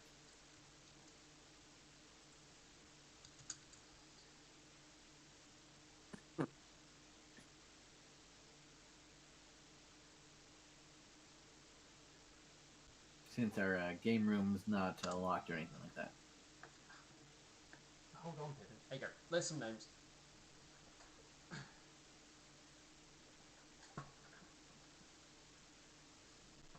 Are you sure those are names? Oh, yeah. Yeah. I've got a series of random numbers and letters here. Okay, you don't speak Sylvan. No, I do not. Let's see. There's Dark Force, Moonlight Hunter, Moon Dream, Quirk Steps, Skype, and Frost Blossom. Would you copy paste those but click Infernal right before you?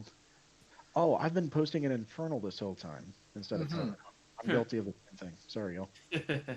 Say something to me because I'm taking notes. Come on. Come on. There's common. There's common. Right. There you go. It's like everybody knows. There we go. Yay. Hmm. All right, so these 6 were the previous Hell Knights the last time they were in operation. Burned, in your research, when was the last time the Hell Knights were active here? Let me see. He takes out his his notebook and rummages through it. I believe that was when True Quest was a Chaos Knight, and that would be, I'm guessing, maybe 200 years ago. I'm sure Steele would have more of a idea on that. True Quest. Strange. His name isn't found here. Well, he went missing 200 years ago. The location's still unknown. So I'm guessing that's maybe the rough guesstimate. We could probably ask Steel Prism more. Do you know why the Druids would be so closely tied to this place? Why is their language the key to entering?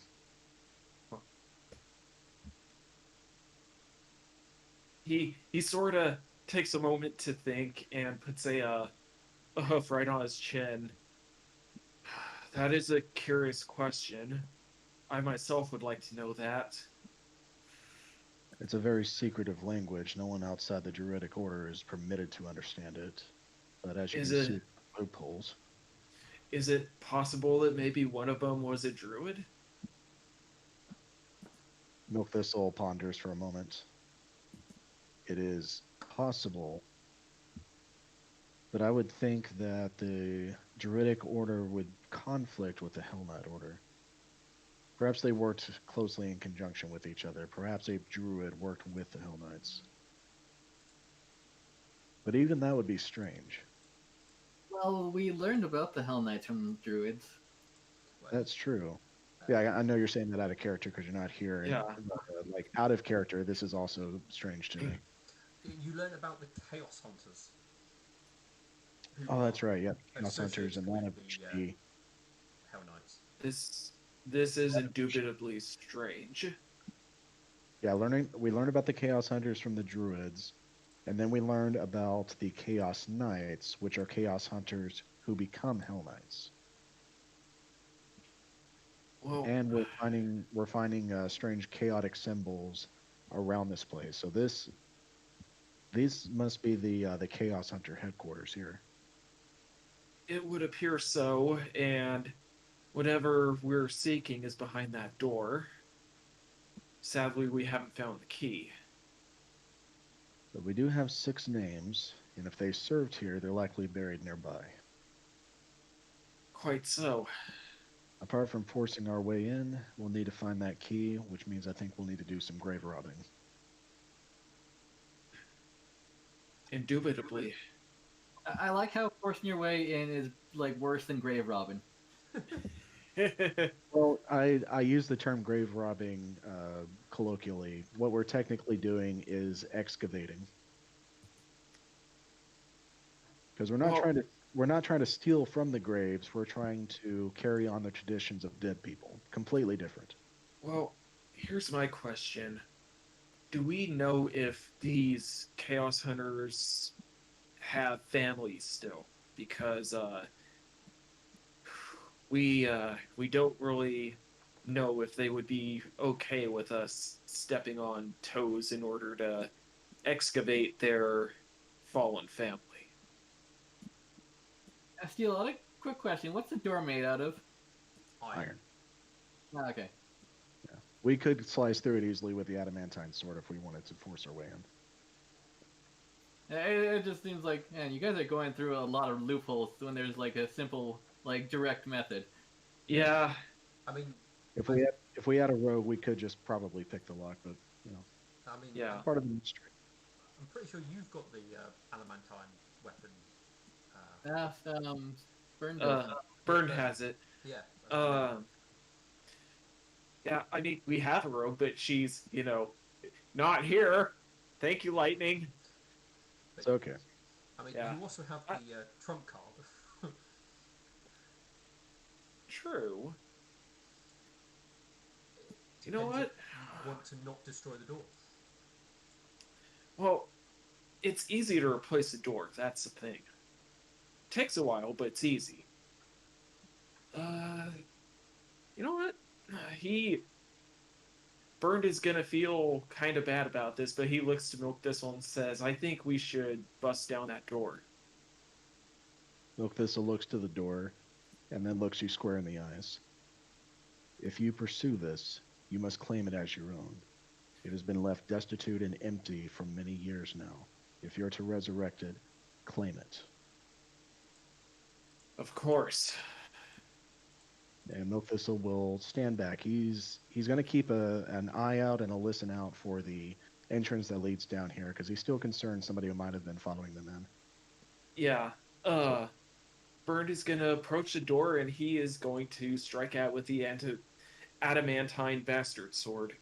Just roll me damage. you might, Hmm? Roll me damage. All right, roll damage. Uno momento, por favor. Let's if it's see. on, if the door's on hinges, like it's just a regular door, if you attack those, you can just slice it off and lay the door down, and Is it'll be easier to replace. is it on hinges? You don't see hinges. They might All be right. on the inside. All right, let's see. Okay. All right. So this picture just makes Discord crash. Okay. What makes So, no? I just find out the health of an iron door. Well, to be honest, you're just gonna miller it until it's dead, aren't you? yeah, And yeah. let me see how much health it's got, and then I can, based on your 9, I can determine how long you spend doing it. This sword does not care about that door's hardness. Oh, wonderful. Iron Oh, what's door. that? You have hardness 20. That's cute. Okay, so it's probably gonna take. How high did you roll your damage? He rolled you a 9. Mm-hmm. You rolled a 6. Okay.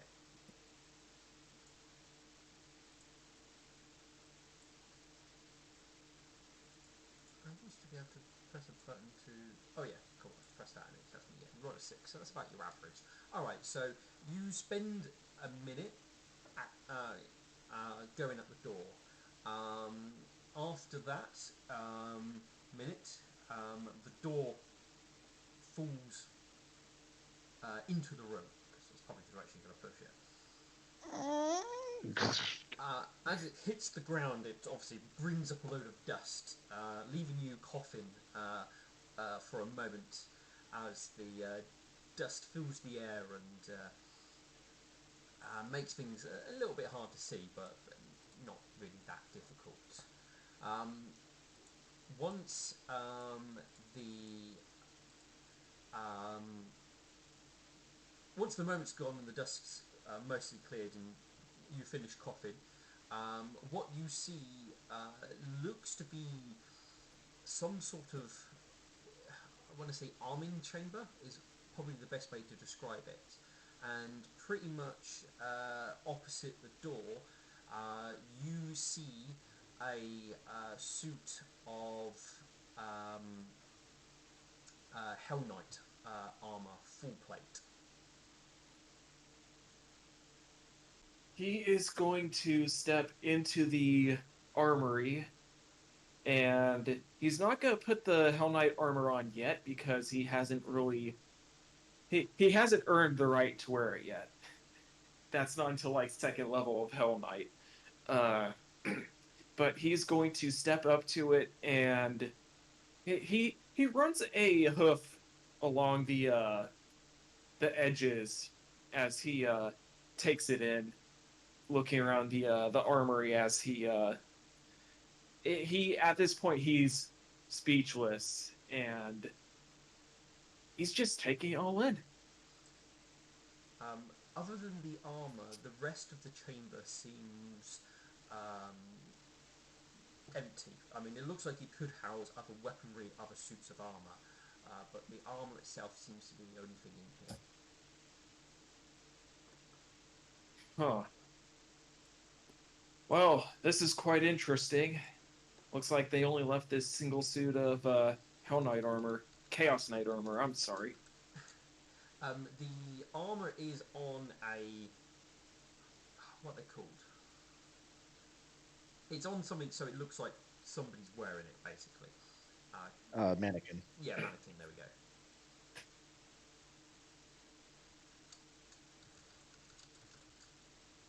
I think we should leave this here for now. Come back for when we when we're able to come back for it once everything is ready and bring the order back. Because right now we need the Chaos Hunters and the Hell Knights, Chaos Knights brain work more than ever. I mean, I think I could wear it, but the only issue is I don't get like most of the benefits until level 2 of Hell Knight. Let me see. Regardless, if you intend to leave it here, we should bring back at least a scholar with us. Yes, this is true. Uh, And I believe you are due for a one-on-one meeting with Midnight Vision. of course. Actually, I think I'd. This would. It would prove that I've done this with to bring it with me. Let me see how much these things weigh first. They weigh 50 pounds. Oof. I mean, yeah, I could take it with me. Yeah, I'll take it with me. If I may suggest, leave it here until you've earned it. You do have boots you can bring with you, though. Indubitably, and he's gonna. Yeah, he'll leave the Hell Knight armor where it is and walk to the chest that had the boots and pick those up, take them with us. You're just gonna say indubitably. It's better than Indeed. We'll let Hey, him run. hey, I'm at least trying here. Inside the armory, is there anything else of importance? Is there a desk, a ledger, any kind of information that we can glean other than a full suit of armor? Just a full suit of armour, I'm afraid. That's all that appears to be here. Hmm. Strange how the Chaos Knights would have left only a single suit of armor here. It was clearly emptied apart from this one suit of armor and the boots.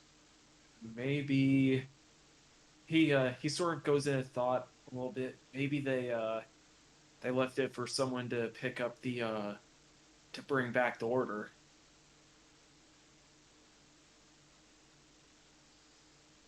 Maybe. All right. It's almost could have been that they somehow saw into the future and saw someone reviving the order. Your foster father, he was a member of the Kind Blades, wasn't he? Yes, he was. Their academy is right next door. Quite so. We might be able to get some information from there. Regardless, It, if you're done here, we should reseal this place. yeah, and he's gonna with the boots in his backpack. He is going to walk up the stairs, and he's just letting the finds run through his mind right now. As you walk up the stairs, you realise that the door has sealed behind you. You didn't hear it close, but it obviously did close. But as you continue to walk up, the doorway does begin to open. Maybe it opens and maybe it seals and unseals for the one that spoke the command word. They did it extremely quietly.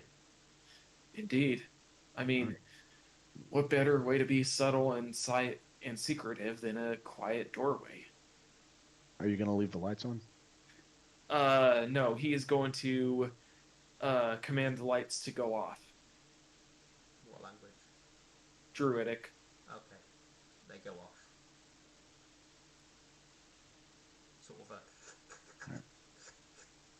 all just sort of out they go. And as Yep. the door opens and we walk out, McThistle is going to be looking left and right and listening very carefully to see if anyone else is inside the unification hall with him. Yeah, that's a good idea.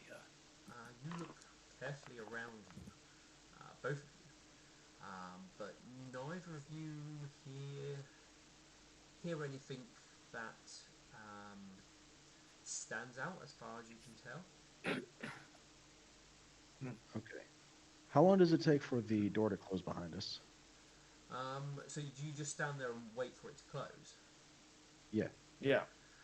It once you've walked past, there's a few about a minute is where you would put it, then it closes. Okay. Were there any changes to the painting at all? No, nothing on the painting's changed. All right. Well, Bern, where do you choose to go from here? Well, we need to stop by and see Midnight Vision, but at the same time, we need to check the Kindblade's uh, Academy buildings, see if we can't find anything there.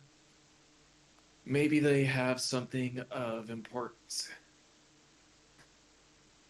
Well, High Priest Midnight Vision won't be available for several more hours, and he'll be busy as soon as he wakes up, regardless. Quite so. Well, let's stop by the Academy first and then head back and reconvene with our friends. Did you find a sword over here, or was that Alexandrite? I think it was Alexandrite. This is where we found the mimics, correct? Yeah, you did come in contact with them a minute. In one of the buildings, anyway. Which almost ate Alexandrite. Just gonna jump away from you guys for a moment. Just to double check with obviously Alexandrite and Nightshine, just to see if there's anything else they wish to do at all. If that tug of war is still going on, I could try to rope someone in who might be. You can attempt to rope somebody in. All right. Would that just be like a diplomacy check to? No, I mean there's always going to be people there who don't have a partner. So All right, sure. I'll find someone who doesn't have a partner. yeah. So let me find your willing victim. I mean volunteer.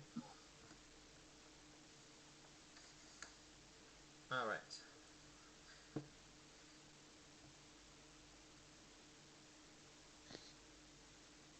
Oh man, my weight actually might be a good thing for this.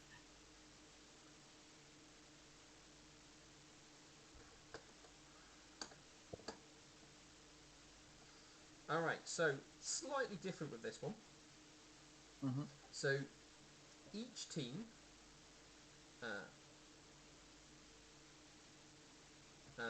each team basically will roll a d20 and add their strength score, not modifier, the actual score together. Okay. And if they beat the opponent's team by 20 or more, they win immediately. If they win by 10 or more, then you guys roll again. But the team who won previously adds 10 to their roll. And a second win by 10 or more in a row means you win. If the contest goes on for more rounds than Constitution modifier you have, you start taking penalties. So let me work out the strength and the con of your person who's joining you. So, what is their con? Okay, so they've got strength of that, con of that. Oh, I need to get a notepad and make a note of this. Okay, so ally, they have of that, con of that, and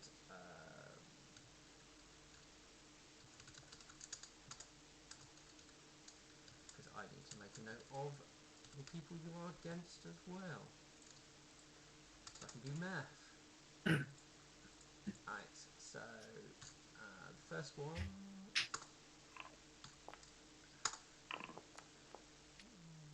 Okay, pretty much identical. And next rolls, so both D3.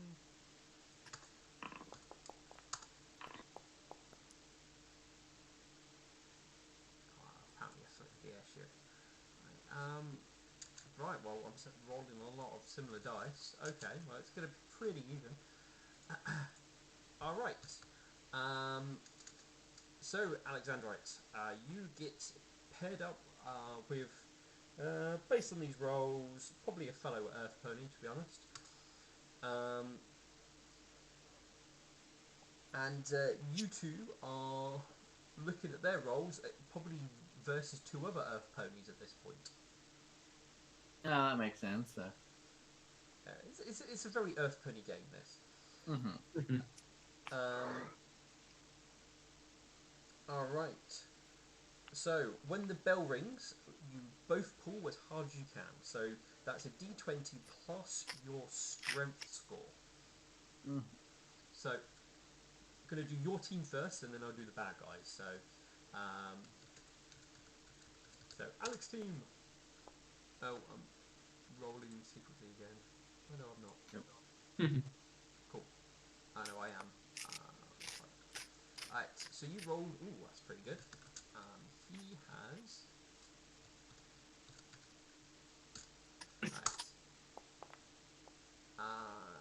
Not as much, not as good, but together you two got 53. Other team.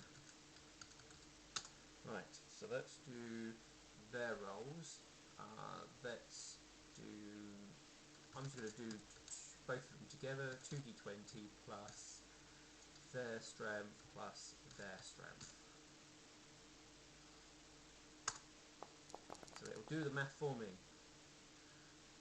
Okay, so first round pretty much ends in a draw, as no one won by more than 10. So round 2. All right. So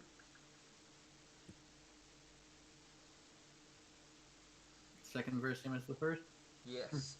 So if you have a con score of 0, you're taking penalties.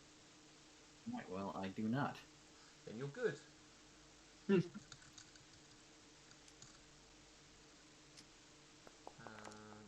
10. Ooh, 30. And what they get? Ooh. Well, you two did well this time. So 62. Let's see how the other two did.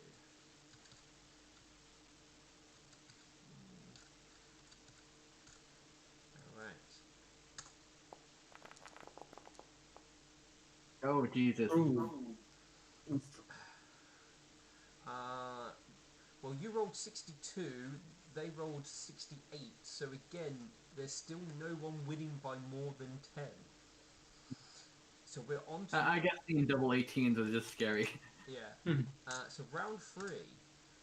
So if people had a con score of 1, they're taking a -2 to your strength. Well, thankfully, my con is my best stat. So your ally.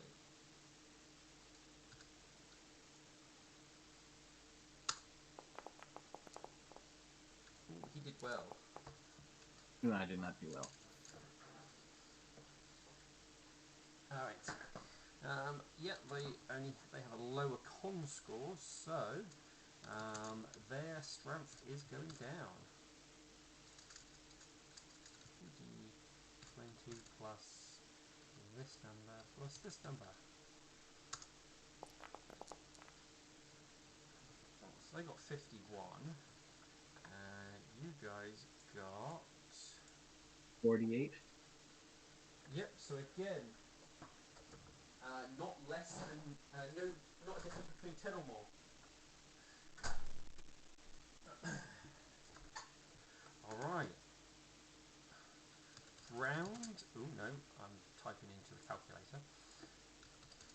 round 4. All right. So, if oh crap, I can't remember. So, zero, you're taking penalties there. +1, you're fine. So you need to be +2 if you're on that one. So you need to be at +3 to still be okay at this point. All right. Well, I'm still okay. Alright, so your ally goes down to this. Well, he's pulling his weight.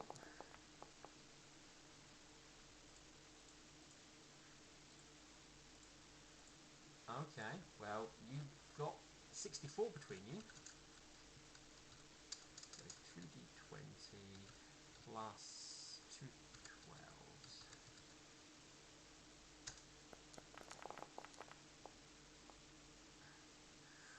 Ooh, one got a 49, but I think you might have won by 10. You won by 15, so yes. Yeah. Alright, you guys going into round 5 get a +10 bonus at the end. But All right. you need to have a con score of +4 to not take -2. Well, I do not have a con score of -4, so I'm taking that -2. Yeah. So we can take off at the end, that's fine. He is only at +10 this time round. So he rolls a... Ooh. He's struggling. And we get a +10 on top of it. Yeah, You there'll be sure are +10. rolling a lot of double digits there. What's your roll? I haven't rolled yet. You said you got a +10 on top of this, or? Oh, I'm adding the 10. It's Okay. both your scores together, then +10. Oh, you've already made the roll, so +25. Okay, so you got 48. So they have to be plus. They're on 10 as well, so +20.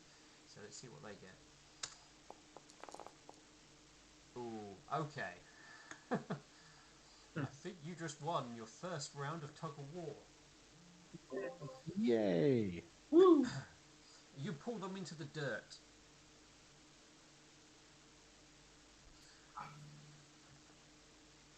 Good showing. Are you ready to take on the current winners? Sure. We're not fatigued or anything that way. Alright. Let's have a look at the current winners. So let's have a look what their strengths are. No, not. Okay.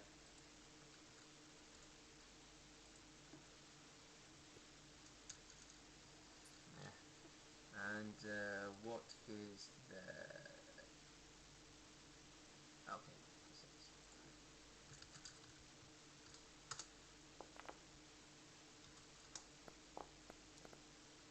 Okay, so... Oh. These stats, he looks like an Antean. Oh God.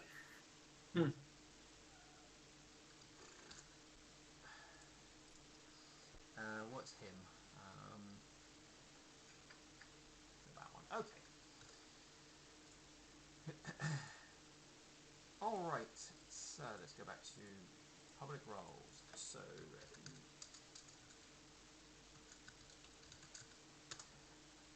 alright, so you and your partner step up, and you definitely are going against two stronger looking individuals.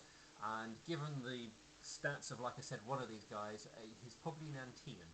So the odds aren't in your favour. All right. But sadly, they didn't have any rules on not letting Anteans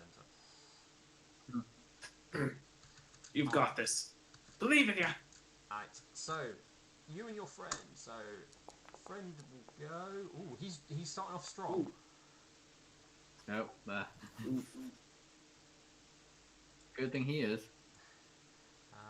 20. Okay. That's still a 55. Right, let's see. Right, the other two get plus that and plus that.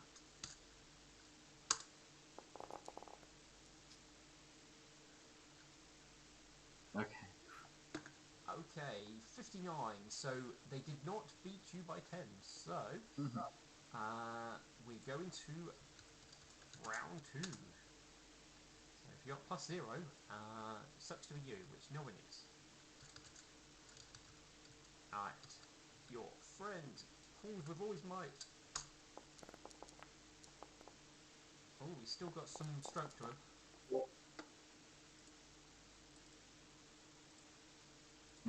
Get my Whoa. second wind. Yep, definitely both of you getting your second wins. Now, let's see if you can compete to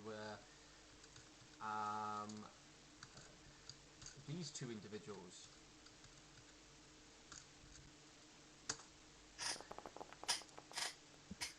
Yeah.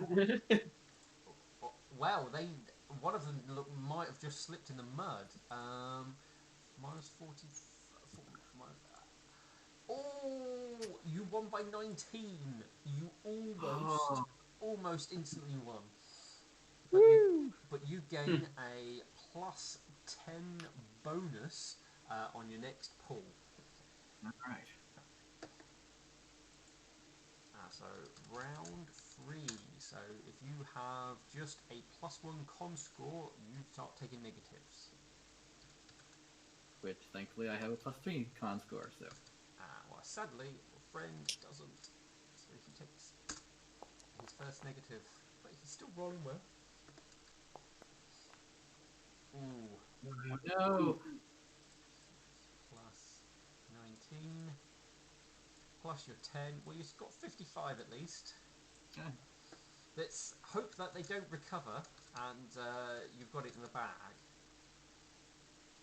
17 plus 20. Okay, let's see how well they are this time round. Ooh. Ooh. I think it's a draw. Yeah, I think that is. Yeah, because they got 55, I make it you got 55 as well. Well, you're definitely getting a crowd as you pulled them close to the edge of the mud, but they're holding on and pulling you back slightly. Do you do it too well? All right. Yeah, you have to get it in a row, sadly. So you lose your plus 10 bonus this time. Right, now it's round 4. Alright, so if you have so what is it? Last round was Last plus one round 2. is plus, So minus now, 1. Or, so now if you plus have 1. a plus 3, you're starting to take negatives. Oh, so if I have less than 3 or +3. So 0, plus 1, plus 2, taking negatives. Plus 3, yeah. If you're plus 3, you're starting to take negatives here. Alright, so I'm starting to take negatives. Yeah. So they are taking 2, so they're down to 12.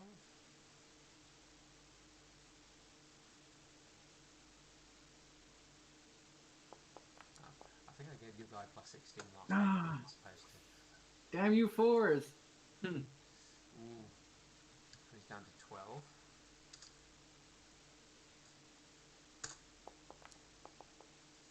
Ooh, you didn't do too well this time as well. Come on, low Ooh, numbers. 37 between you. Let's see what happens.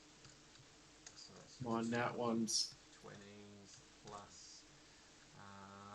He goes down to that. 15 plus.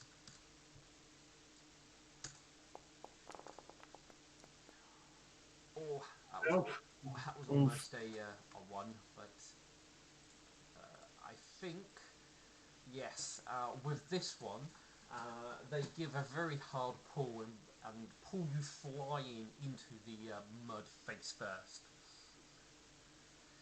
As you lost by 28 on that one. Aw.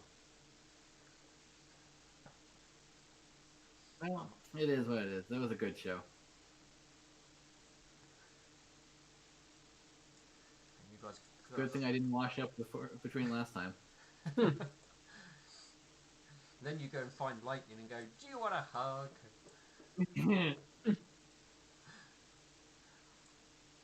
Oh dear.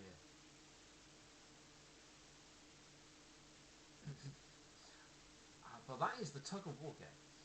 So, a little bit more than just a simple strength test. Hopefully that was a little bit interesting. Yeah. I'm glad I did not ask any of the party. Except maybe Bernd, who could have probably pulled his weight, but... And I'm sure some cheating unicorns would have asked, oh, can I use my intelligence instead? And the answer would be no. Milthistle would have been like, I'm wise enough to know I'm not supposed to compete in this. Alright. Just got full strength before the round. Any other last little games? Oh, I don't know. What is there left? I think you've done. I think you're only really left with little silly ones, to be honest. With the more sort of robuster ones. All right, let's do some little silly ones. You've basically got like the most of them are throwing contests in regards to like, you know, trying to get a ball into through holes, that sort of thing. All right, sure, let's do that one. The only other one I had was riddle contests, but that was if more if people were more inclined for riddles. But probably not the group for that.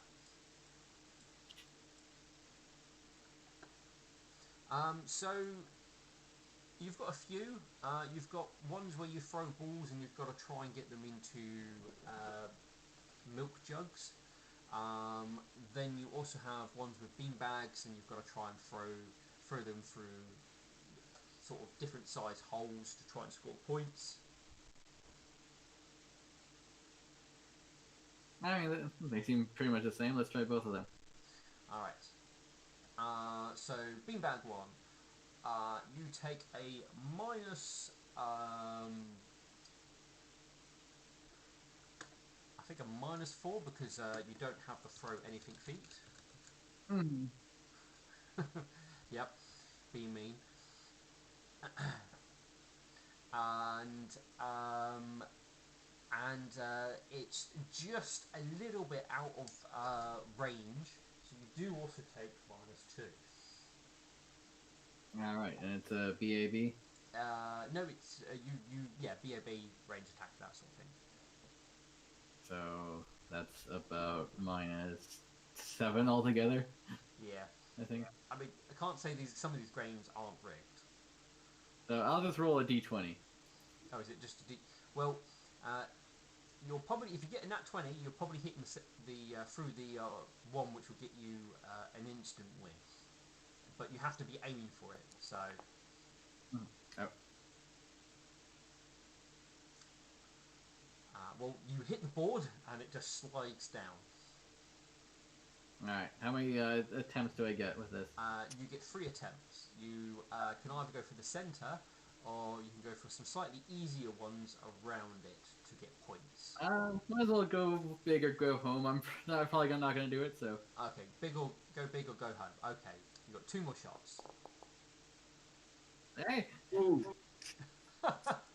And that was a nat 20 as well. Mm-hmm. Roll to confirm the crit. No, I'm joking.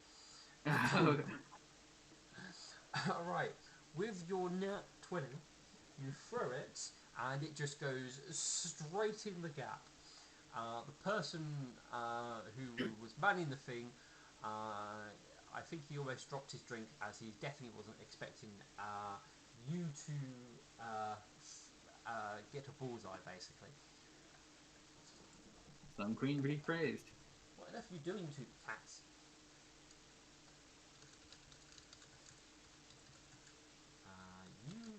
for this one, what did I add for this one?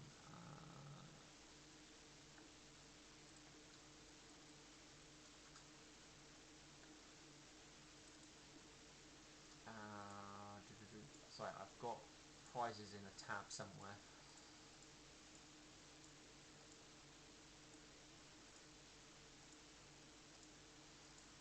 Oh, okay. You actually receive, for this one, you receive... Okay, yeah. Yeah, this one's a little bit more expensive. So it was I was meant to say it was a silver to enter, and you receive a gem.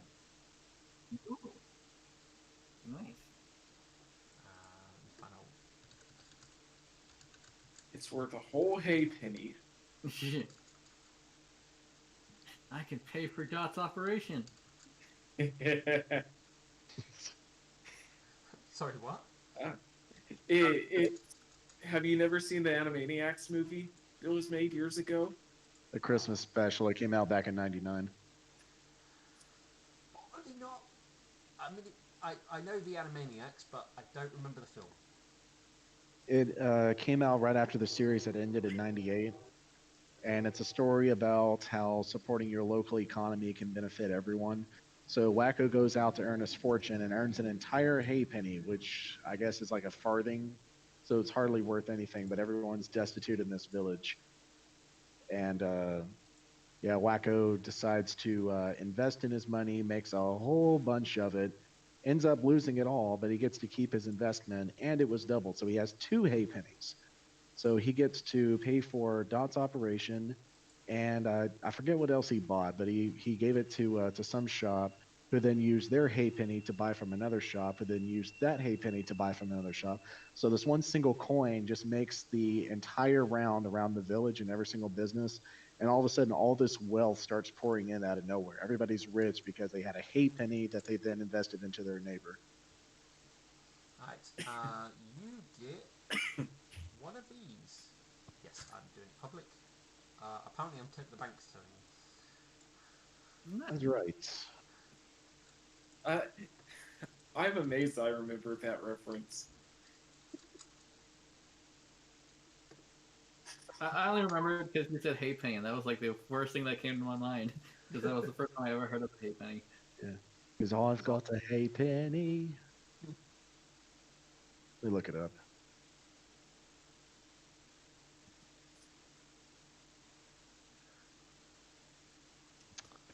But anyway, yeah, you won yourself a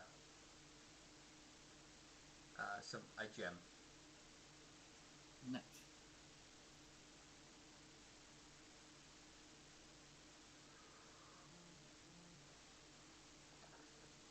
All right, I will go to the other throwing game. See if I can test my luck. Alright, so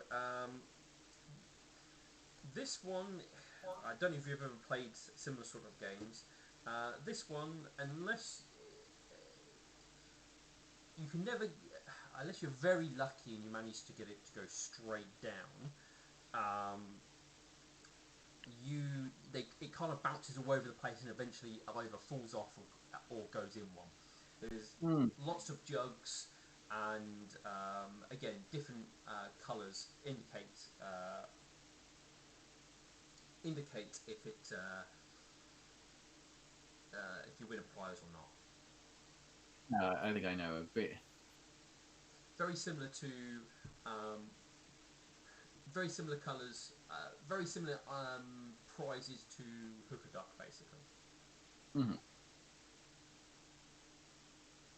All right, how many throws do I have for this one? You get 3 throws for a copper, and again, aiming for the centre one is the one which will get you the most, well, will win you a bigger prize, but there are spattering of other ones around. So yeah, I'll try to go for the center, but of course I'll fall somewhere else, I'm sure. Yeah, I mean, the centre is definitely out of your normal out of range, so you'll be taking like a -2 for throwing. So And, just a big -3. yeah, just -2. The balls are designed to be thrown so you don't get any negatives because they're not weirdly shaped. Like I'll beanbags, just do which are the weird in BAB then. weight, so they never go where you want them to. Alright, you throw it. It doesn't land anywhere near, and it starts bouncing around like crazy. Roll me a 1d20. Yeah.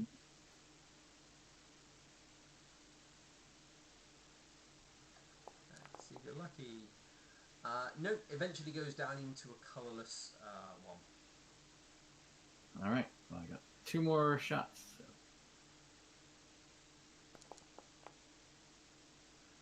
Oh dear. You hit the rim, and it comes bouncing back and hits you in the face. Ooh. All right. Take 2 non-lethal damage. Okay. And Well then, you don't get the ball back, I'm afraid. I was thinking about that. Like, do I get the ball back? So what he did is he threw it. It made contact with the rim of the bottle, came back and gave him a black eye. Well, not, I mean, if it got a crit on it, maybe. Got close, but again, sort of starts bouncing around. Roll me a 1d20. Yeah. Isn't there like a button you press for dice? I forget. I don't think so. I think you can only type. You can press up in the chat box, and it will show you the last thing you typed. Yeah. Oh, it bounces very close to one of the coloured ones, but then misses and bounces off and goes into one next to it. Ah. Well, I gave that a shot. Unlucky. Mhm.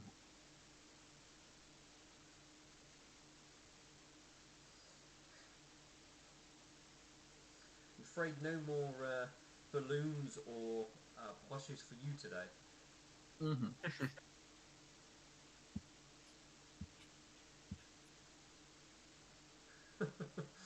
God, when the when the party come and find you, look what I got, guys. Yeah. Oh Can dear. someone get angry and try to punch you in the face? Who'd you piss off this time, Alexandra? Right? All right. um, was there anything, Nightshine, you want to do other than drinking? I would probably eventually go talk with the Zebra Alchemist, see if he's on his shop. Oh yes. He's over here. Yes, I believe. Oh, he's over there. Okay, map. There you go. Oh man, I forgot his name. Sticks. Styx. That's his name. All right, Nightshine. Yes, you can go and to his shop. I wanna talk with him. Well, actually, to be honest, he probably wouldn't be in his shop. He probably would have a stall, given this sort of thing, selling substances, which is perfectly fine within the city. How dare he? I know. Hmm. So you'd probably be able to find him at a stall. Hmm. I. Uh. Can you hear me? Yes, I can hear you. Okay. I probably want to talk with him. So Oh, Oh, now we lost you. yeah, you're breaking up. Nightshine? hello. I left push to talk. My keyboard is dying. Ah, I would like to talk with him alone, so I would come back tomorrow. okay. So I just gonna drink. You're like, no, you're near people. Don't want to talk to you when you're near people. Walk away. Yeah. Well, He's out here to make You have business. a bench with a newspaper. Or I can come back when he's closing. He'll have time.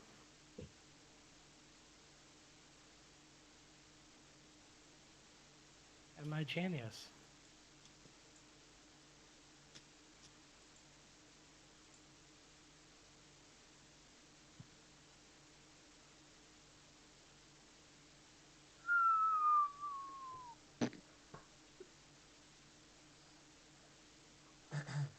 All right.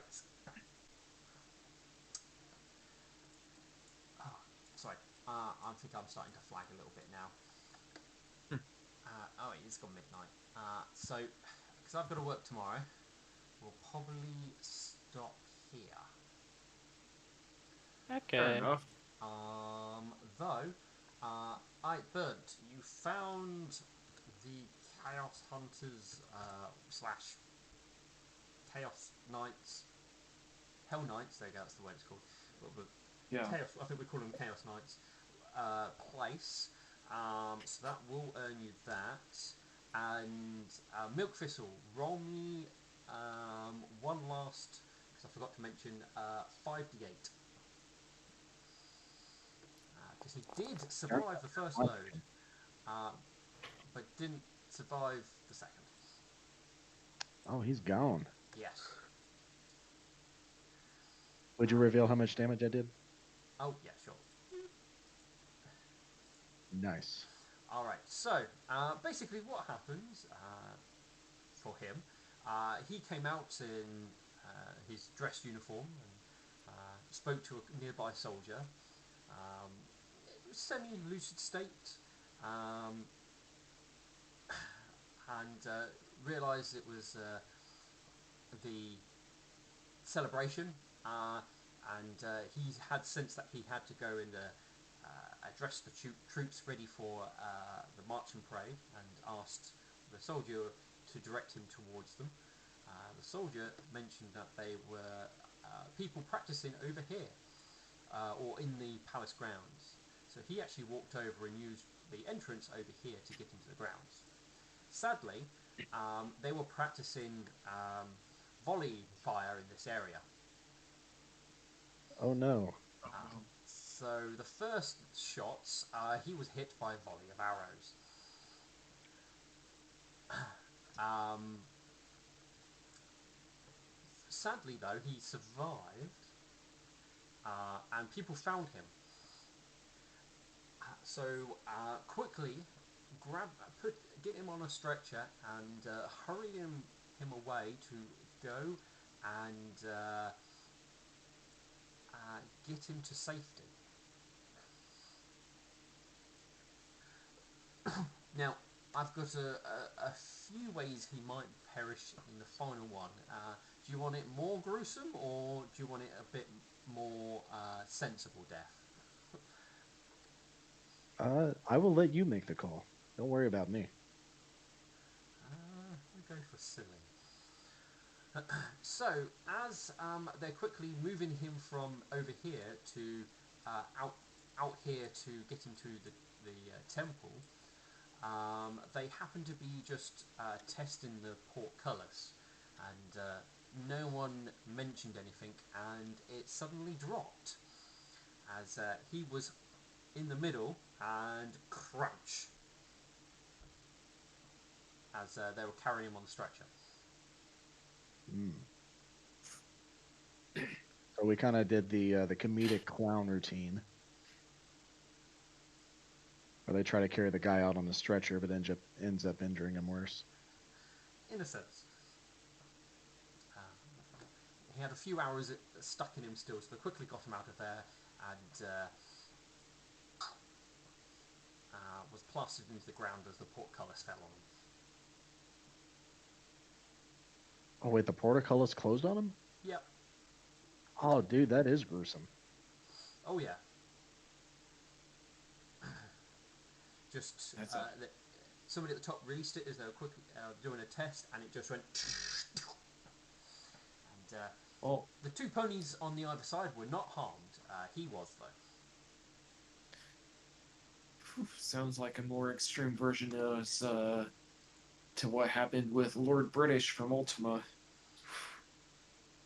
Now, Lord Crystal Heart, was he severed in two? Uh, Probably not severed in two. Not with a 19. He probably wasn't at one of the pointy bits. He was probably more in between it, and was probably just plastered into the ground and crushed. Oh, that's still amazing. What was the crowd's reaction to all of this? Well, it was just kind of the only major portcullis they would have gone through would have been just here. So it wouldn't have been near many crowds. It would mostly been soldiers, which they would have reacted quickly and started to obviously pull the portcullis up, but it would have been very obvious very quickly that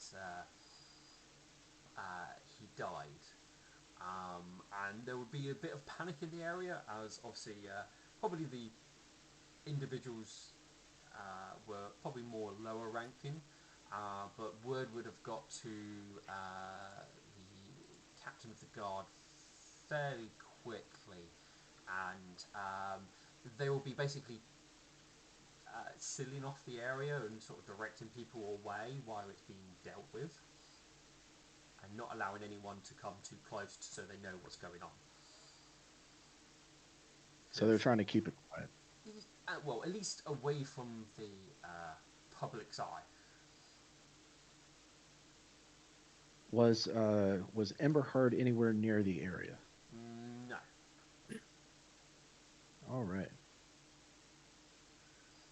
Does word reach me, or do we just kind of find out about this in the midst of the rumors being spread? Well, once you've probably finished what you're doing at the academy, and you go to leave by the doors, that's probably when you're going to find out. Gotcha. And will we take care of that next session? Yes. Sweet.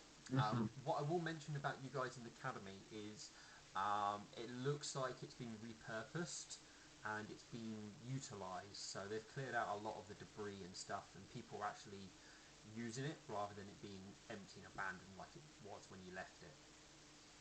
Fair enough. I just hope they put all the records and documentation someplace safe. And hopefully they don't try to bar us from searching those areas, because if they repurpose this, they might be like, no, this is guard territory now. Mm-hmm.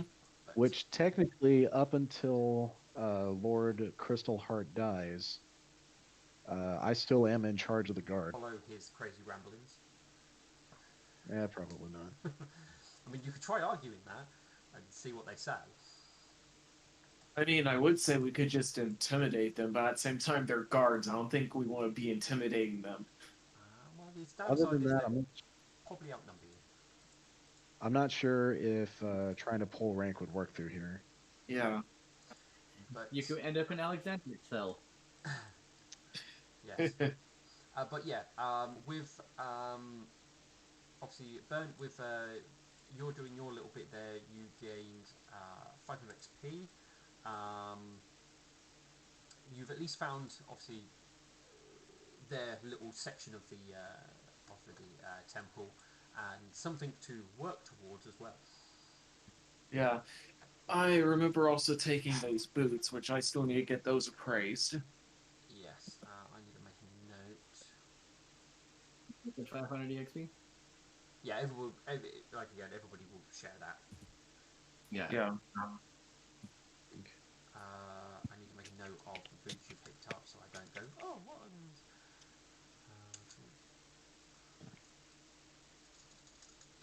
And has any XP been learned for Milk Thistle setting up influence with the Nightmare Temple and within himself? You mean in regards to Crystal Heart biting it? Yes. That one, Good. I wanna see where it plays out. You're going to get some, but there's at least something which is going to happen, which I want to. Depending where it goes, you might get bonus XP. You might not get bonus XP, but I've got to sit and look at the. Oh, actually, you guys are level 7. Sorry. Eh. Yes. You get an extra 200 because you should have got 700. Mm, okay. We'll All take it. right. Mm-hmm. Right. Here you go. You. Where are they? Where are they? Is that it? Yes. Yes. All right. Put that in a sticky note.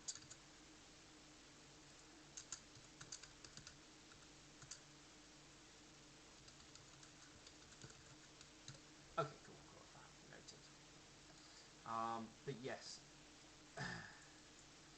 there's still more that can go on, and so I can keep. So I don't want to. I don't want to award you it in small bits at the moment, um, so I can keep note of where we are with it. So you might suddenly get a big chunk. Cool. Yeah, I think I got their names mixed up. Crystal Heart is the grandson. Ember Heart was the lord, Yeah, that was it. That's fine. or the city. So yeah, we still need to get Crystal Heart officially on the council. Yes, technically, because he's only just carked it, technically. So there's still going to be some flaff noble side of things. So But in the midst of all this, he is likely scheduled to come back to the Nightmare Temple to get his nightmares taken care of, because we're going to have to prepare a funeral for his dearly departed grandfather. Mm-hmm. All right, so we earned a total of 700 XP today. Mm-hmm. yes, All right. and some money, some boots, and a whole lot of carnival stuff.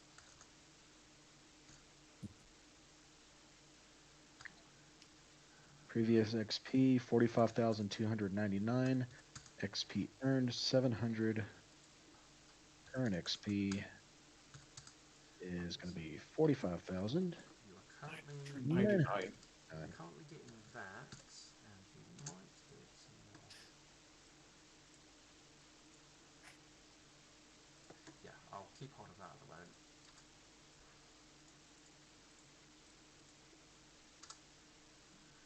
Yeah. All right. Um, Behind on some EXP. Mine's you know, those where I got. Are we having conflict with XP again? Seems like it. 45,299 was the most recent one that we settled on. and you guys just got Okay, 700. you're saying I'm off 2,000. That's probably not likely. I think. Did you possibly math wrong somewhere? When we Possibly. were when we were talking about XP being off, I was off by like less than 100. Yeah. And I basically said we'll go with your one. You might have gained an extra 100, but it's only 100, so and you at least, as far as I'm aware, have been tracking it. So if you gained an extra 100, then it's fine. Everyone gets an extra 100, so you should be on what Milk Thistle was on. Trying to see where you posted that though, because in character notes, I got my list of XP that Paolo put up there, saying that I was off by about 40 XP total. And I remember you No, making it was 100 total. That was as much as I could see from the logs. right, because I wasn't keeping track of our XP in our Discord chat. I was just updating my biography in character notes. Yeah. Yeah, to the best of my knowledge, Zeistun, we are at what I typed there, 45,999. Which sounds right to me. Yeah, because you've got 2,200 XP, no, 2,300 XP there before what we earned today, the 700. Looking at your earlier one where it was this.